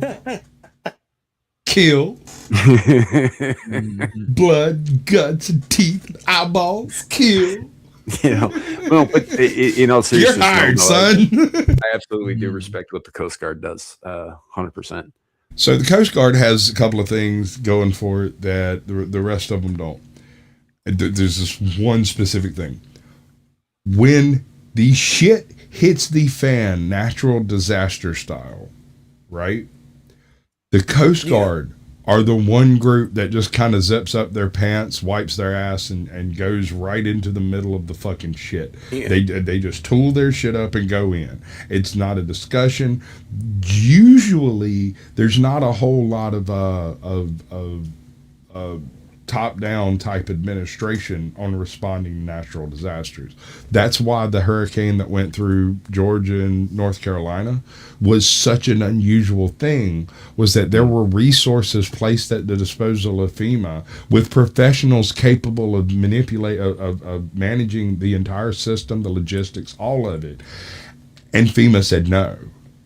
Said, we can't pay you, we don't have enough money, so we can't use you, and so you can't do it. And so rather than allowing people to do it themselves, which is what usually happens, they don't interfere until after it's time to start cleaning up. They tried to take immediate control on the ground immediately and just gummed up the freaking works with a whole bunch of extra steps that were unnecessary. They were arresting helicopter pilots that were pulling people off the mountains. They were arresting boat, not even captains, because when you're on a lake, are you a captain? I'm not even sure how that shit fucking works. But they were snatching people out of boats, or a river for that matter, right? That were just going up and down the river trying to pick people up off the bank and take them to some sort of civilization, you know. And they'd arrest that man because that's the federal government's job. You're not supposed to do that. We're handling this, but you're not. Nothing was happening. Nothing was going on. Yeah, I remember, man. FEMA just shut down the people who were actually trying to help the entire fucking time. Yeah. And see, there is an argument to be made that, hey, we don't want unprofessionals coming in and making things worse. But when you're not talking about people who live in the area, they're not unprofessional. That is an argument that only works when you're actually doing something, which we know provably they weren't. So the whole, oh, well, they were just trying to stop people who aren't professionals from making the situation worse. Any sort of help, even unprofessional help, when you're doing when your job is to help people and you're not doing that, any help, even help that might cause some issues, like bringing not filtered water or whatever into the area, that is better than anything you'd be doing by doing nothing. So I got a shit ton of family off through this whole swath that got hit by that hurricane. I live here, and a bunch of family straight up through North Carolina all the way into like West Virginia and shit across the mountains. There was a point about 5 days after the hurricane had passed through. It was deemed, quote unquote, the weather was stable, right? About 10 of my cousins got together, decided they were going to go check on a particular group, a family group that had moved recently, and nobody was quite sure exactly where that place was, and they went up there with the intent of driving in. They got turned away. But these guys aren't the type of people you turn away, and they're from deep woods themselves, right? They're from mountain country themselves. So they pull out, go to a hotel, park their fucking shit, put on goddamn backpacks, load up with as much water and fucking toilet paper and food as they could, and march their happy asses off into the fucking woods. These people are gone for a week, 7 days, till one of them comes back out, and the response we got was a single text. They're all fine. There's no power. They need more water. We need filters more than anything else. And another group of family members went down there, and they literally travois, what is it called? The three thing where you drag it behind you, a generator up the fucking mountain to those people. And so they could run the water filter that they did have, right? This happened in a 9-day period from 4 days after the hurricane to about 12, 14 days after the hurricane. All of this took place, and it was all specifically to bypass all of the bullshit that was going on up and down the highways, the rivers, the lakes. All of that stuff was on complete lockdown. They just went up the deer trails and skipped it. I think they should have it put into law that if the government fails to do their responsibility, the people have the right to do it. It's just like the Minutemen who used to be on the border when they first started pulling off and letting anybody just walk through. You had all these Texans who went down there and said, we'll protect the border. We'll take our guns. We'll watch the border and make sure if anyone comes through, we report it and they can be picked up since they're not actually doing it. And same thing, the government steps in and says, that's our job, but you're not doing your job.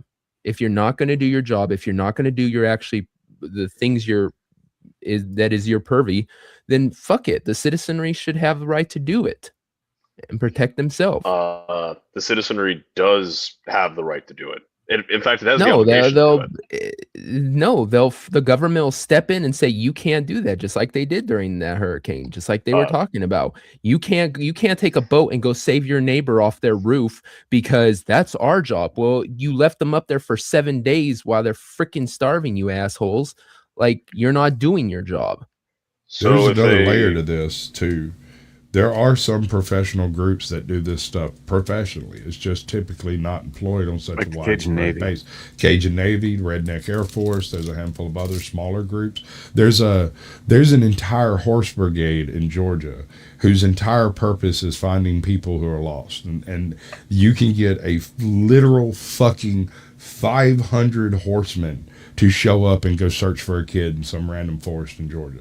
You just make a phone call and like, hey, they're missing. It's probably okay. We just got to find them. There's 5,000 acres to search.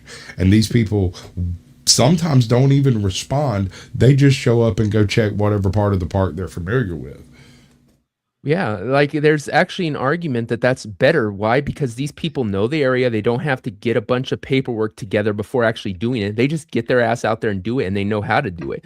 So it's actually preferable. It's just like with the people there on the border. Those guys know the border because their farms are right up against it. They knew exactly the terrain. They knew exactly where these guys are going to be crossing the Rio Grande. So they were more efficient than the freaking goddamn government at protecting the border. But like I said, the government always wants to be the one in charge of it. So instead of saying, okay, we're fucking up here, you guys do it, we'll trust you. No, instead they fucking sit there and will fucking charge them for some crime because they're doing what they're not. Interference. Yeah. There's a couple of very specific cases of people being arrested for basically Good Samaritanism. There was a helicopter pilot who was forcibly grounded, and he was arrested, and his son was left on the mountain because they had found an old couple and didn't have the fuel to bring everybody down. So he came down to refuel so he could go back and get the old couple and drop them off. He was able to bring the old lady, but his son and the old man ended up stuck on the mountain for 4 days because when he tried to get fuel, they just shut him down. Yeah. That's because the totalitarian system we find ourselves in recognizes that the moment that people start not needing it for basic daily occurrences, then they'll stop funding it, which will erase it. And that's not me going, oh, no government, anarchy, da da da da. That's me going, their government is a tool for specific purposes. And unfortunately, the bureaucratic totalitarian system that we've allowed it to become, and I will say allowed it to become, because it only has as much power as the citizenry is willing to let it take. Now, any attempt to recover power means a removal of what it already has, which is a threat to its current existence. Like if you try to take you might a cat's be claws. treading some ground here that maybe you shouldn't. Yeah, you might not want to talk on this. We can talk on it, but you might not want to. I'm not speaking in a for or against. I'm speaking purely. No, I get it. I just be careful. Not bureaucracy. Yeah. No, I'm not speaking of a specific system or a specific action. I'm speaking purely to what happens when you have a totalitarian bureaucracy. Just like when I'm speaking of a like totalitarian communist system, Right. I'm not usually speaking of specifically Sure. Russia or China. Yeah, just And I should clarify do. something Thanks for the too. help, though.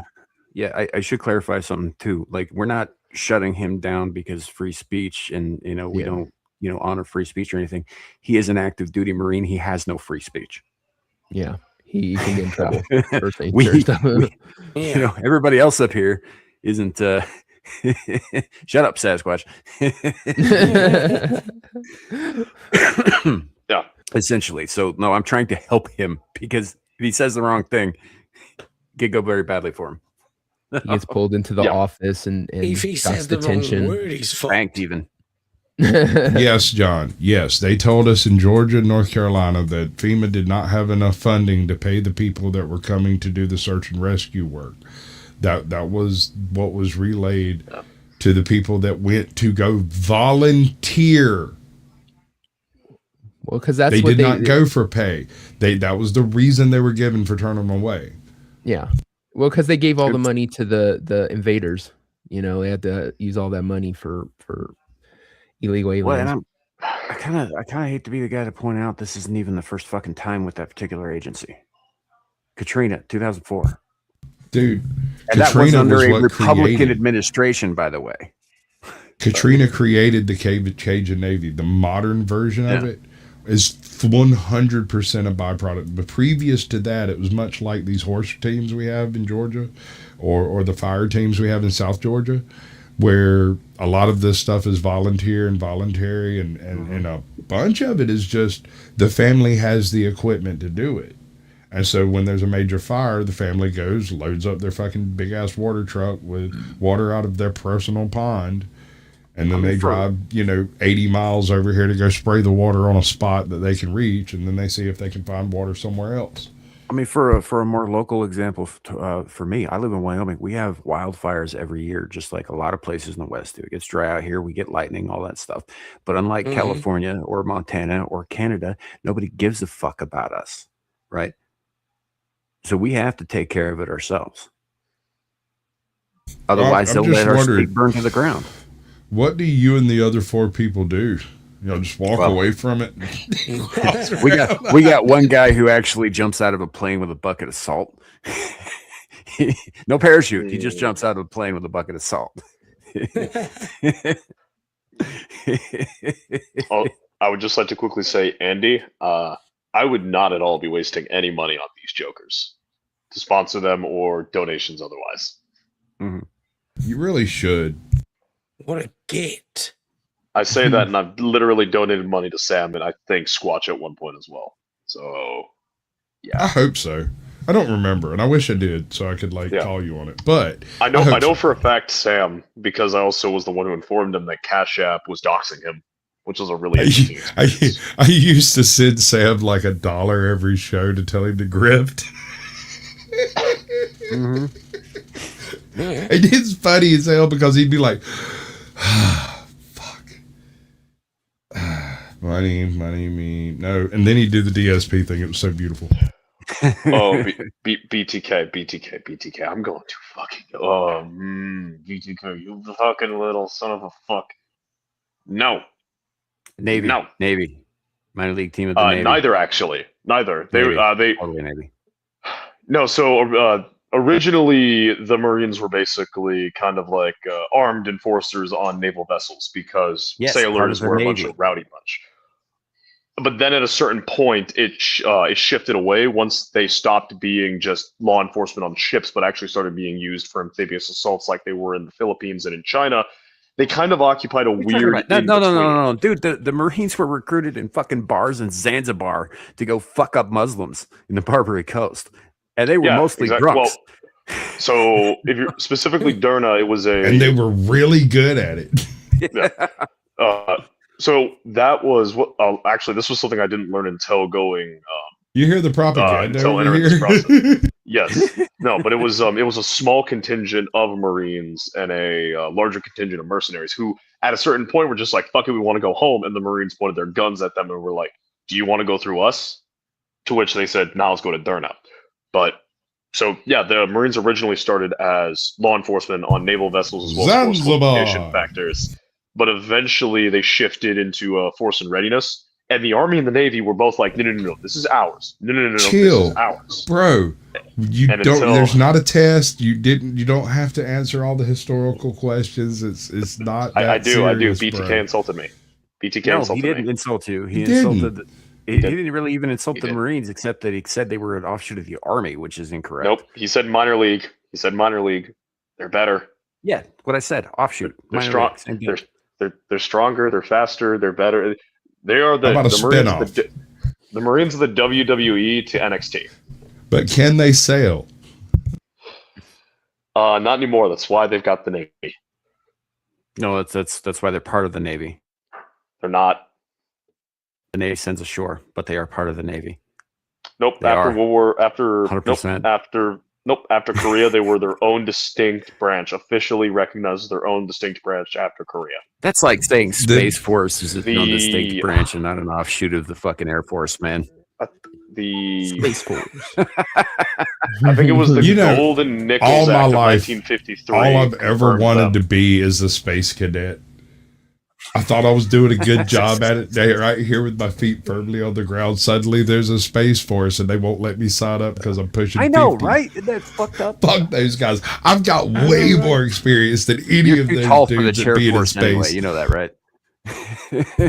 Do you think they even teach them how to use guns or some shit? Like weren't they supposed to have like the laser guns by this I point? And figured shit? Instead, they They'd just, be teaching them how to use oh. drugs. Dudes, speaking of which, I do actually have something. I have to dig it up. So didn't Trump just yesterday say, "Oh, we're going to start deploying lasers against the Iranians"? I don't know. I think he did. Let me see if I can find it. Based as fuck, but at the same time, tell me Because more. like all like branches of the military, yes, usually they have we have lasers. they have their equipment, right? You get trained on this, you get trained on that, whatever your specialty is. You know, if you do the mortars, you get trained how to use a mortar and stuff. With Space Force, there's not a single fucking thing they have yet. It's not like they can train you on the spaceships. They don't. They Fucking have lasers. yet. They sir. don't. Somebody's trained on laser those fucking blaster guns, lasers. They got those. They ain't got nothing yet to be trained on. So Hold what do on. they do all day? There's a throughput here I think you missed. The fact that they created a Space Force and then deployed lasers kind of maybe says these are the guys deploying the lasers, maybe? Well, Right. something actually Not really funny necessarily. about lasers is the U.S. military for the longest time have actually had platforms that can utilize lasers. The issue is they were either not they couldn't miniaturize it to be a man portable or even vehicle portable weapon that doesn't just debilitate. Like they couldn't make a laser strong enough with an effective power source to actually kill the target. And because it would be a debilitating weapon, it violates the Geneva suggestions. What they were working on, however, was an aerial mounted platform. I think it was called the Aegis or the Shield or something like that. That was basically designed to be an instantaneous countermeasure to missiles. But the issue again was primarily was power constraints and also. Dear God, sir, able to get effective please go watch Real Science. I love that movie. That's a Well, good is movie. that the right Private right jet. name? Did I get it right? Sasquatch. Is it Real Science or is it Real Genius. Real Genius? That's the one. Yeah, I was all like, it's not science. What is it? Real genius. yeah. Oh yeah. With Val I love Kilmer that. and that Fucking creepy little good guy. movie. Yeah. So That's the classic whole 80s. plot is based around a directed energy weapon, and the punch. Okay, is this video? But yeah, that's exactly, you're 100% right. To do it's always about the energy constraints. A laser is a great thing. If we could have one that could go and burn right through a tank, great. But the amount of energy it takes, we'd have to have this massive battery attached to the laser.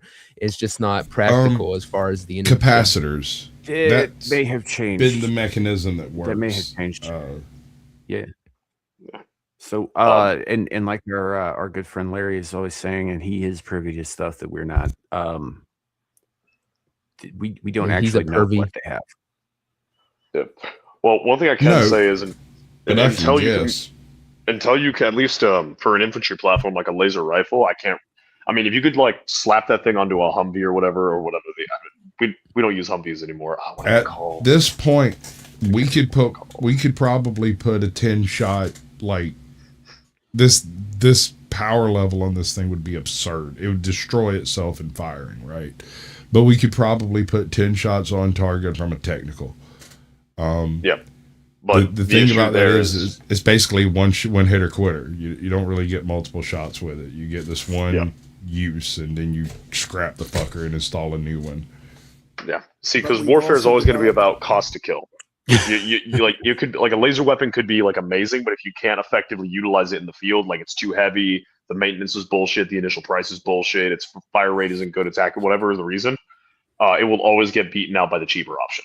Which is why standard issue is never up to standard. Yeah. Missiles still work. I need a laser. Cheaper. They're just that cool, dude. So this is Trumpy, the Trumpinator, and it's really low, so I'm going to do some... Uh-oh. I just fried everything. Okay, so I'm going to fiddle with it and mute myself.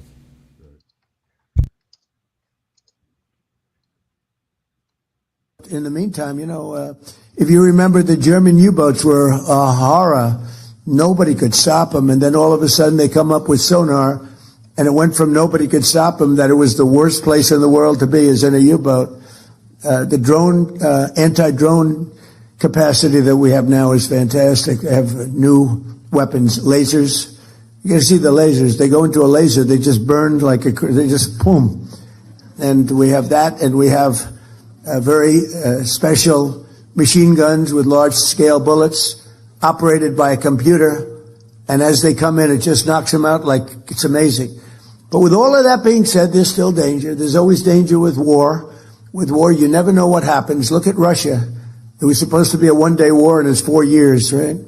And you see that, and it's really a terrible war, and it's a lot of people. But we've also developed in the... So he just kind of throws it in there casual, and I think the context of the actual attached tweet had something to do with, they kept telling us Jewish space lasers weren't a thing, but yeah, kind of.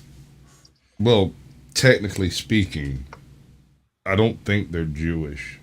I think they so have them. That's the thing. It's like, that's a conspiracy theory, and you're wrong. It's not a red laser. Is your laser circumcised? Mm-hmm. Right. So y'all remember all the stuff around the Palisades fire about it being directed energy weapons and stuff like that? Yes, 100%. We did a couple of shows on that shit. You hear about the Maui blue thing? The blue roofs, the ones with the blue roofs didn't get burned. All right, so interesting tidbit there. And this was completely coincidence, although it made me giggle maniacally. Right before all of that, I put a new roof on the house, and in the process of picking the color, we decided to pick Hawaiian blue. So during that whole thing, people were like, well, what are you going to do when somebody fucking turns a directed energy? Bitch, y'all got the right color roof. I don't know what the fuck you're talking about. I'm buying a blue truck next week. Shit. Yeah. I'm thinking about it. I'm thinking about just like wearing that color all the time. It's not really my color, but it will be after everybody else is like turned toasty and black. So it's like, who's going to bitch about what color I'm wearing? Well, realistically speaking, I mean, depending on the energy weapon in question, your blood would cook to the point where you just burst. You'd just explode. So there wouldn't even be toasty. You would just be...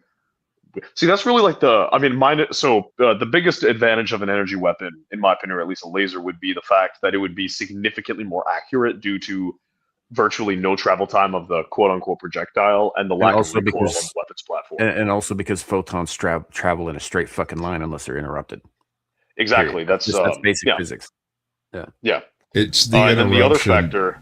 It's the interruption that's the primary issue.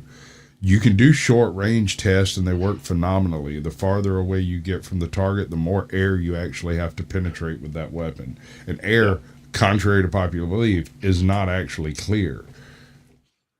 Yeah. which is why if you're shooting at a target with a M16 or an M4 service rifle or service carbine, depending on which one it is, at 100 meters, the area where it's acceptable is 4 inches of drift because like physics just comes in at that point. The bullet, the wind, whatever, versus 500 meters where it's 20 inches or basically a man-sized target. Well, the difference being is that the air will slow a bullet down, but what it does to light is diffuse and refract it. Yep. Hold on, guys. We keep talking about weapons and stuff, and poor Abe's country's not allowed to have them. You guys got to be considerate. No. The second-class citizens, being the English, are not allowed to have them. Frickin' Ahmed, who just hopped off a boat, he's allowed to have a knife. And a French passport, which he burns as soon as he hits the shore. Yep. It all comes down to the fucking French. I'm telling you guys. Hawaiian blue. French. Yeah, that was them too. I'd be willing to bet money that the French had something to do with fucking Lahaina. There was at least one Quebecois on that panel. Just saying. Definitely. All right. I got a question for you boys. Do you do it without eating trail mix? Yes. Chicken or tuna? Chicken every day. Chicken. All right. I'm making freaking canned chicken rice tonight. Let's do it. What, like right this second? Apparently. No. I'm just getting everything out and prepared for it. After the stream, I'll toss it all in the microwave. There's so much wrong with that sentence. I'm not touching. Everything he just said hurt my soul. That makes me feel bad for you, bro. Canned chicken rice? You can't cook an actual chicken breast? Like a no, because all I have is a fucking microwave. I live on microwave. You microwave it? I wouldn't do that. No, I microwaved the fucking Insta rice. The chicken is just coming out of the can. Oh God, you poor little dude. Yeah, so you can microwave water to bring it to a boil and then boil your rice, right? Actually, I was thinking about just mailing him some MREs. It would be better. Dude, I have 7 boxes of MREs sitting under my sink right now. I don't need more. Okay, and you're eating. Oh my dude! This is a personal problem. And his other option was no. The MREs are for field chow. This is my personal chow. This is Garrison chow. His but other the spaghetti, dude. You don't dude. want to microwave tuna, man. That you'll never get that stench out of your house. I'm microwaving the rice, fuckface. The rice is getting microwaved. The chicken and the fucking tuna are being eaten raw. So why are you bothering to microwave the rice? Is it too hard for your tender little teeth? No, because I want my meal to be warm, because when I'm in the field, it's going to be cold, and I'm stuck in the field every day next week, because I'm waking up at 4 a.m. to go to the range every fucking day. So I'm going to take my luxuries now while I can, fuckface. It's cute. He thinks he's all grown up. Next year I'll be. Next year I will be. He's being trained to be one of the most elite killers in the world, and he's still living like a fucking 18-year-old out on his own for the first time in a studio apartment. Yeah, at least he's not saying I'll microwave some macaroni and cheese and chicken nuggies. That's what my roommates do. That's the shit my roommates do. I don't. And by the by, this is better than a studio apartment because it's completely rent free. Yeah, that's fair. I'll give you that. Touche. Yeah. No. See, that is for those of you currently looking for a career shift. I recommend the United States military because they give you free room and board, very, very fair price. When did you become a recruiter? What is actually free, shall we? Yeah. Actually, you're just not. I am. What's actually really funny is restaurants on base have pre-COVID pricing for food, which is fucking diabolical. Like that's like I'll go get a burger. I'll go get a burger from the place that's like right next to my dorm, and it's like $10 for a burger that out and about would cost me $16. It's fucking retarded.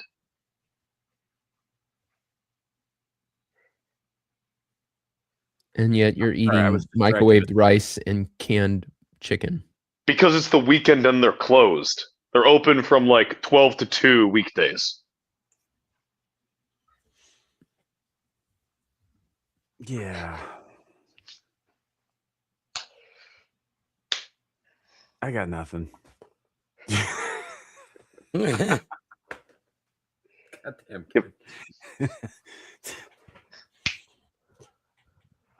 Nothing is free. Sam is paying for it. Hey, if you live in the States, you are too.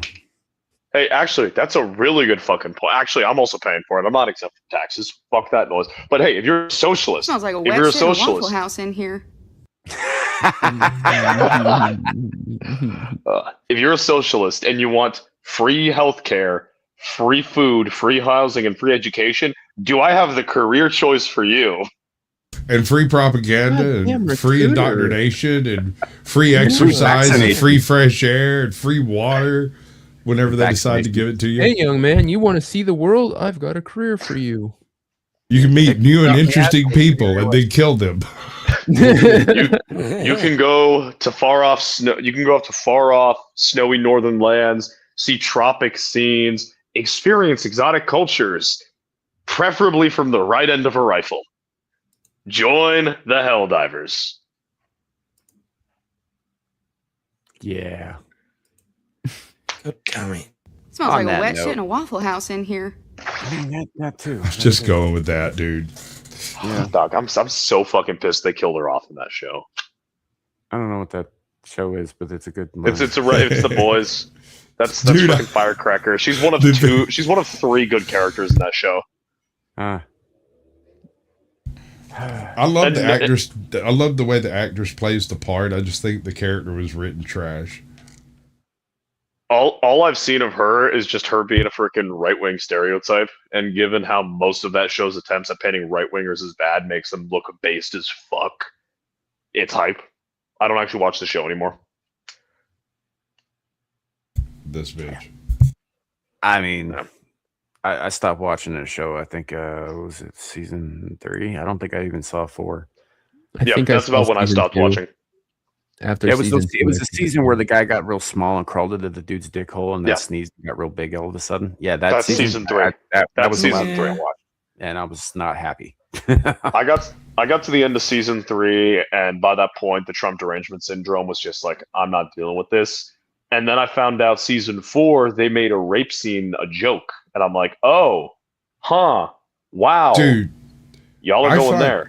I find it funny that y'all are all fruiting up on things that are fairly, whatever. There's a guy in this movie that can replicate himself, and he uses this power in order to eat his own ass. No, I remember that. Yeah. Yes, he becomes I his don't. own human centipede, Mhm. and all except for the original, all of them have pink eye. Yeah, I remember I'm that. so upset that I don't fucking get to partake in such a show. Or the bit where Tech Knight was going to carve a hole in the side of Huey because he just wanted a novel place to stick his dick. Yeah, season 4. That's the rape season joke. 4? I thought that was a season. Fucking. Nope, that was I thought season 4. earlier on. Maybe I did. That was watch season one, 4. I thought. Yeah, no, that was the rape joke I was talking about, because I remember season 1 they had like the whole thing with Starlight being forced to do sexual favors for the Deep, and they played off as like this like legitimately a commentary on a senior position individual taking advantage of a junior position individual, which was like good commentary because the Deep pretended to be this good dude and he was a piece of shit, but then he jumped to season. They watered that shit And down. then- Have you read the comic book? No, I haven't. Okay, I've heard so it's- in that yeah. scene, it's not the Deep. It's the Deep and Homelander and Black Noir, and they blow bang her. She has to suck all their dicks. Mm. And the next scene got is a her vomiting question. in the bathroom while Queen Maeve is just like, "Yeah, welcome to the club, you stupid." Yeah, little-" everybody's done it, including Deep. Yep. And then you get to season 4, where again an example of a dude utilizing his power to abuse someone in that way, take his agency and just treat him like a piece of meat, and they play it off as a fucking joke. Either it's a traumatic experience that you need to talk about, or it's a fucking joke. Don't pick and choose based on how you feel in the moment, fuckers.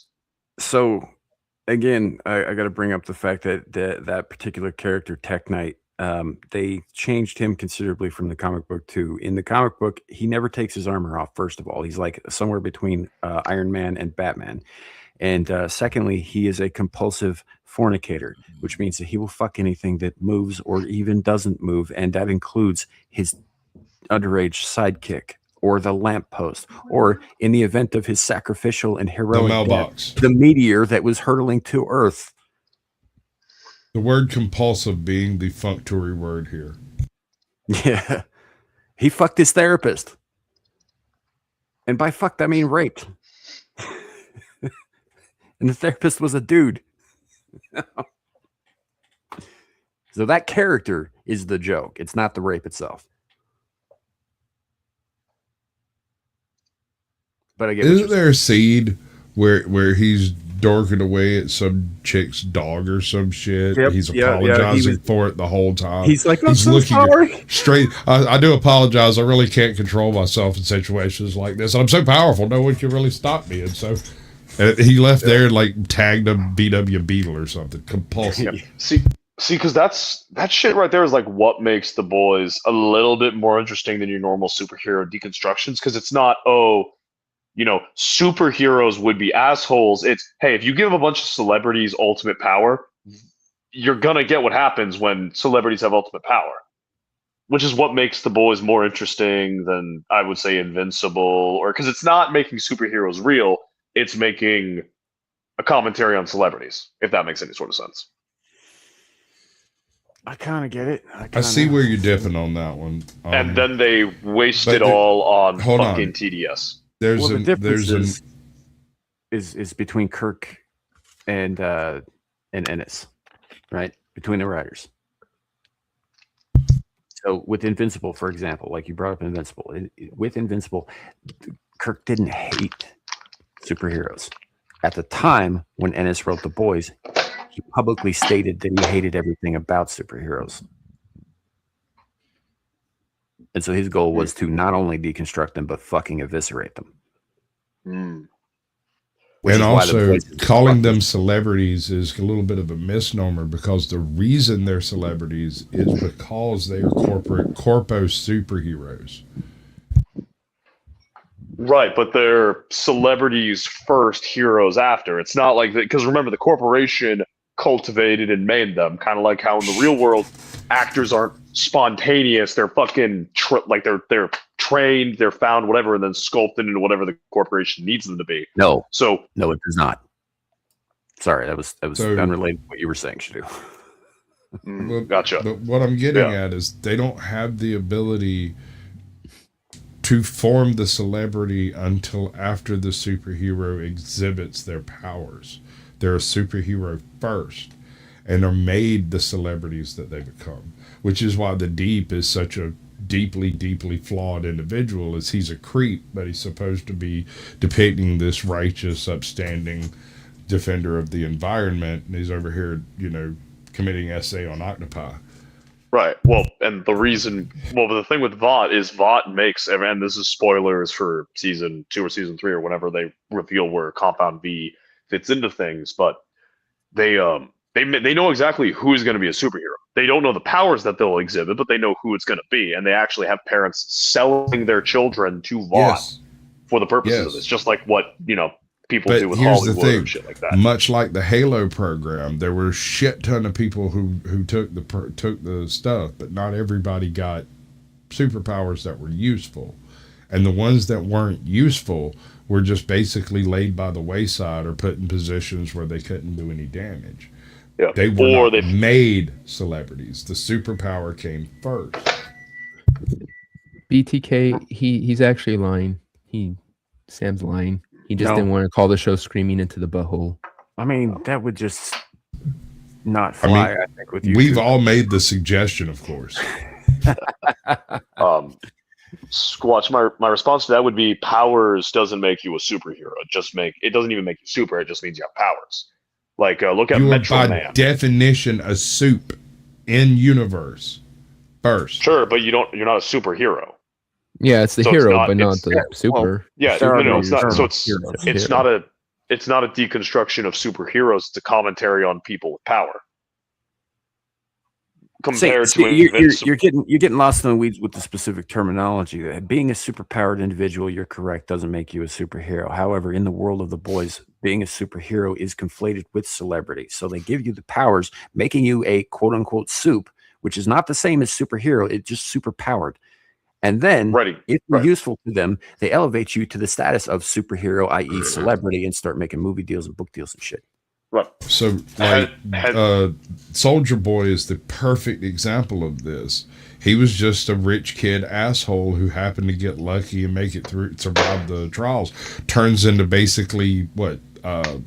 Captain America. Captain America with a really nasty attitude and a drug addiction. Doesn't he piss himself like in the comic books? Yeah. When he does his chest blast thing, which happens when his feelings get too uppity, which is one of the reasons he's such a monotone character, is he's really trying not to kill thousands of people right now, right? And some things upset him, and when he gets upset, he has there's a really cheeky name for his power, and I can't remember what it is.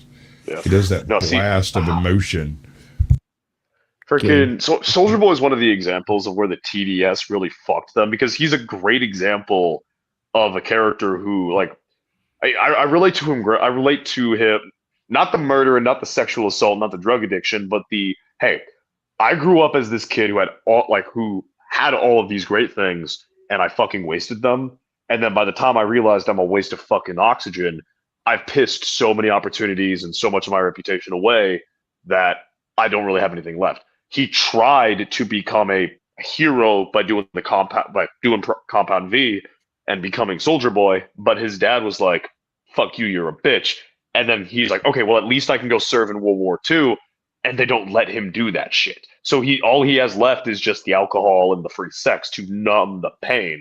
And then you time skip forward to the modern day where he's got a son, he's got a grandson, he's got the opportunity to actually do something, but he made a promise, and real men don't break their promises. He's such an interesting character when you stop listening to what the writers are saying and start looking at what he does as a character.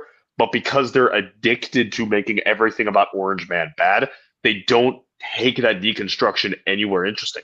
Same with Homelander. He's not a person. He's a fucking beaten dog that's been trained to think of humans as a ratings button, as a like button. You could do so many cool things with that concept. Maybe even redeem him by making him into a person, or at least make him try to seek redemption by going, "Oh, fuck, I made a mistake." But they don't do that because TDS. Again, I got to point out here too that this is where they kind of went wrong, because Homelander does have a very interesting arc in the comics that ends in a very interesting way that they can't do now because they've already fucked it up with Black Noir. Black Noir, an actual black guy instead of the Homelander clone that he is. They're dumbasses. And I have to correct you, Shadu. It's not World War II. It's World War 11. It is now World War 11. Shadu. Dude, are you pissing? No. What the hell, man? No, I was fucking. I had a cup of coffee on my fucking desk, and I was dumping it out. I did not realize that the microphone in my headphone was what was connected to the stream. Sorry. Everything up. Yes. The whole show, this shit's been going on, dude. No, in my defense, the entire show I was talking into my phone. I didn't realize my headphone microphone was set up. I thought I had turned that off or switched it out. You didn't. There we go. Now it's fixed. Sorry. There you go. It reset since last stream. My bad. Oh, he's gone for fucking like 6 months or whatever, and all of a sudden he just doesn't know how to operate tech anymore. No, I forgot that because I'm not logged into StreamYards on my phone. I just accept the link and just manually put my name and my PFP in every time that I also need to manually go in and switch which microphone it's using. Yeah. You did know you have to manually put the bullets in the gun, right?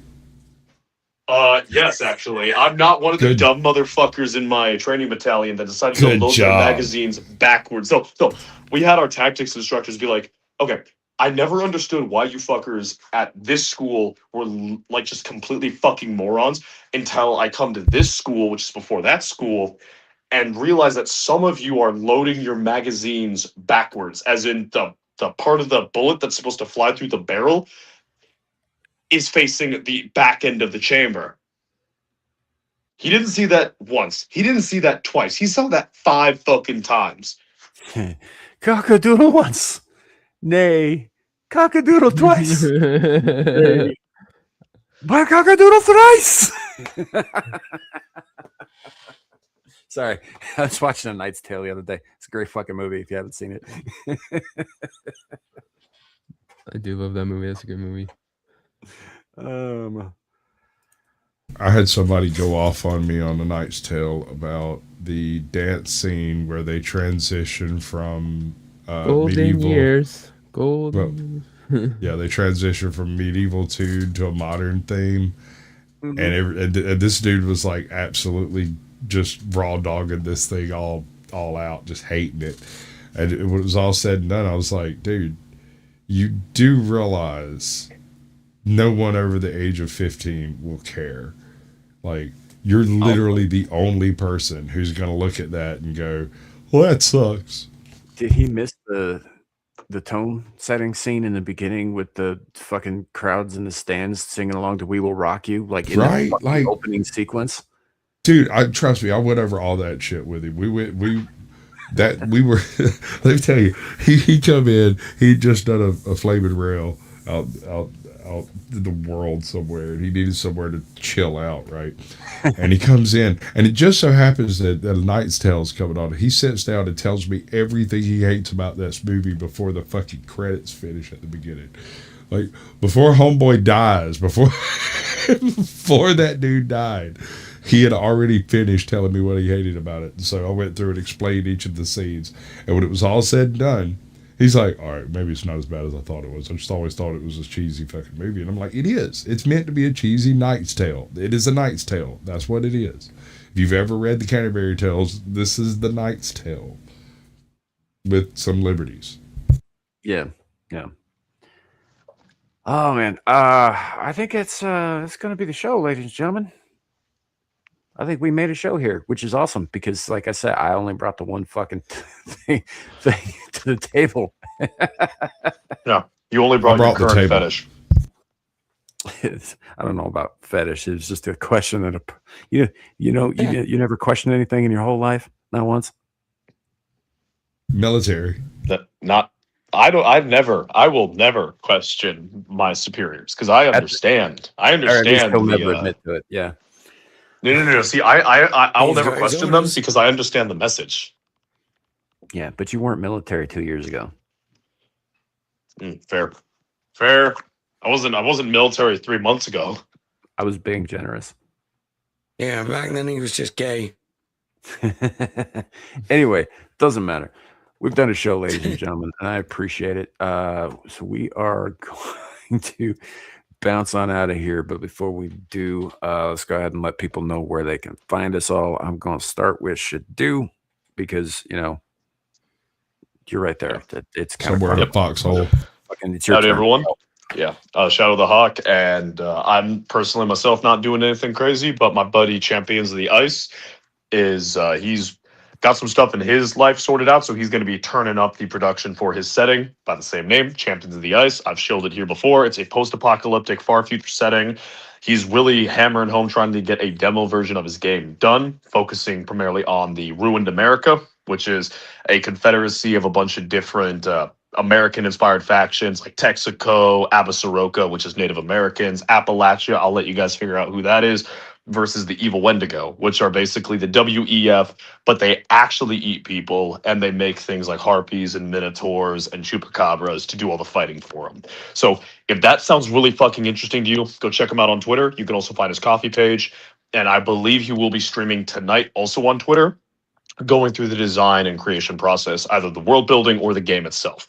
And if any of that is at all interesting to you, you can donate on his coffee page.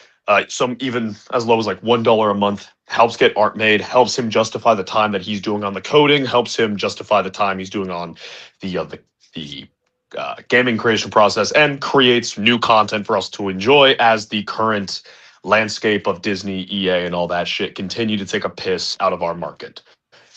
Fair enough. Yeah, that's how it. How much should I pay you to show for me? He's not paying me shit. I'm paying him a fuck ton of money for his setting because of the amount of bullshit I tell him. Like, chupacabras that play mariachi music, for instance. All right, fair enough. Well, if y'all got all of that, you know where to go now. Yeah. Oh, I'll toss his account in the chat, or at least Sam's chat. Yep. Next up, we got Abe. What you got going on, buddy? Everything ever. Find me everywhere. Abe's gonna get you. He's everything everywhere, Abe at once. Yeah. That should be your title. I got a bounce. All right. Yeah. Sasquatch, your turn. Tomorrow, Blast Radius, 8 p.m. Eastern. Tuesday, American Justice of Texas, now AJOT, and the Naughty Corner, 8 p.m. Eastern. I'm pretty predictable on this point. Otherwise, you can find me most anytime the Powdered Dusty's streaming. I'll either be backstage or on panel. Raging Tomato sometimes. 007, if you're into that kind of shit. He does music at random times. Everybody else does random times. I don't really have schedules, so I really can't help you with that. But Caucasian Sasquatch, give me money. Indeed. And Devil. Yeah, you can find me at the pub on Fridays going into Saturday. That's it. Okay. All right. As far as myself goes, obviously we do this show here every week, except remember 2 weeks from now, we're not doing a show because I'm going to be getting wasted elsewhere. Yeah. But we will be here next week and the week following 2 weeks from now. So, it's just, I'm just taking a weekend off down the road. Also, don't forget that we have pinned at the top of the bottom of the chat now on YouTube because they fucking moved the pin. Gals Give Send Go link. So if you are able to help, then please do. If not, please share it out. I think $6,000 is pretty reasonable, and I think they're at a little over 4,100 now. That said, I don't know. I do stuff elsewhere. If she goes live tonight, I'll be on Exile Minus 2, helping her out. If not, then we'll be a little earlier with the game streams later tonight. We've got Abyssal Musings next Friday. Beelzebub Pub after that. And then back here. So that's it. That's all I got. Thanks for coming. Thanks to everybody on the panel. You guys are awesome. Their links are in the description below. Even Shadoo's defunct channel link is down there. He does still have content up. Go watch that. Support him, even though he's in the military and can't do anything about it now. Everybody else, all their shit's in the description as well. Thank you guys for being here and being awesome. Thanks for putting up with the bizarreness at the beginning of the stream. And to you, chat, have a great one. We'll see y'all soon. Bye.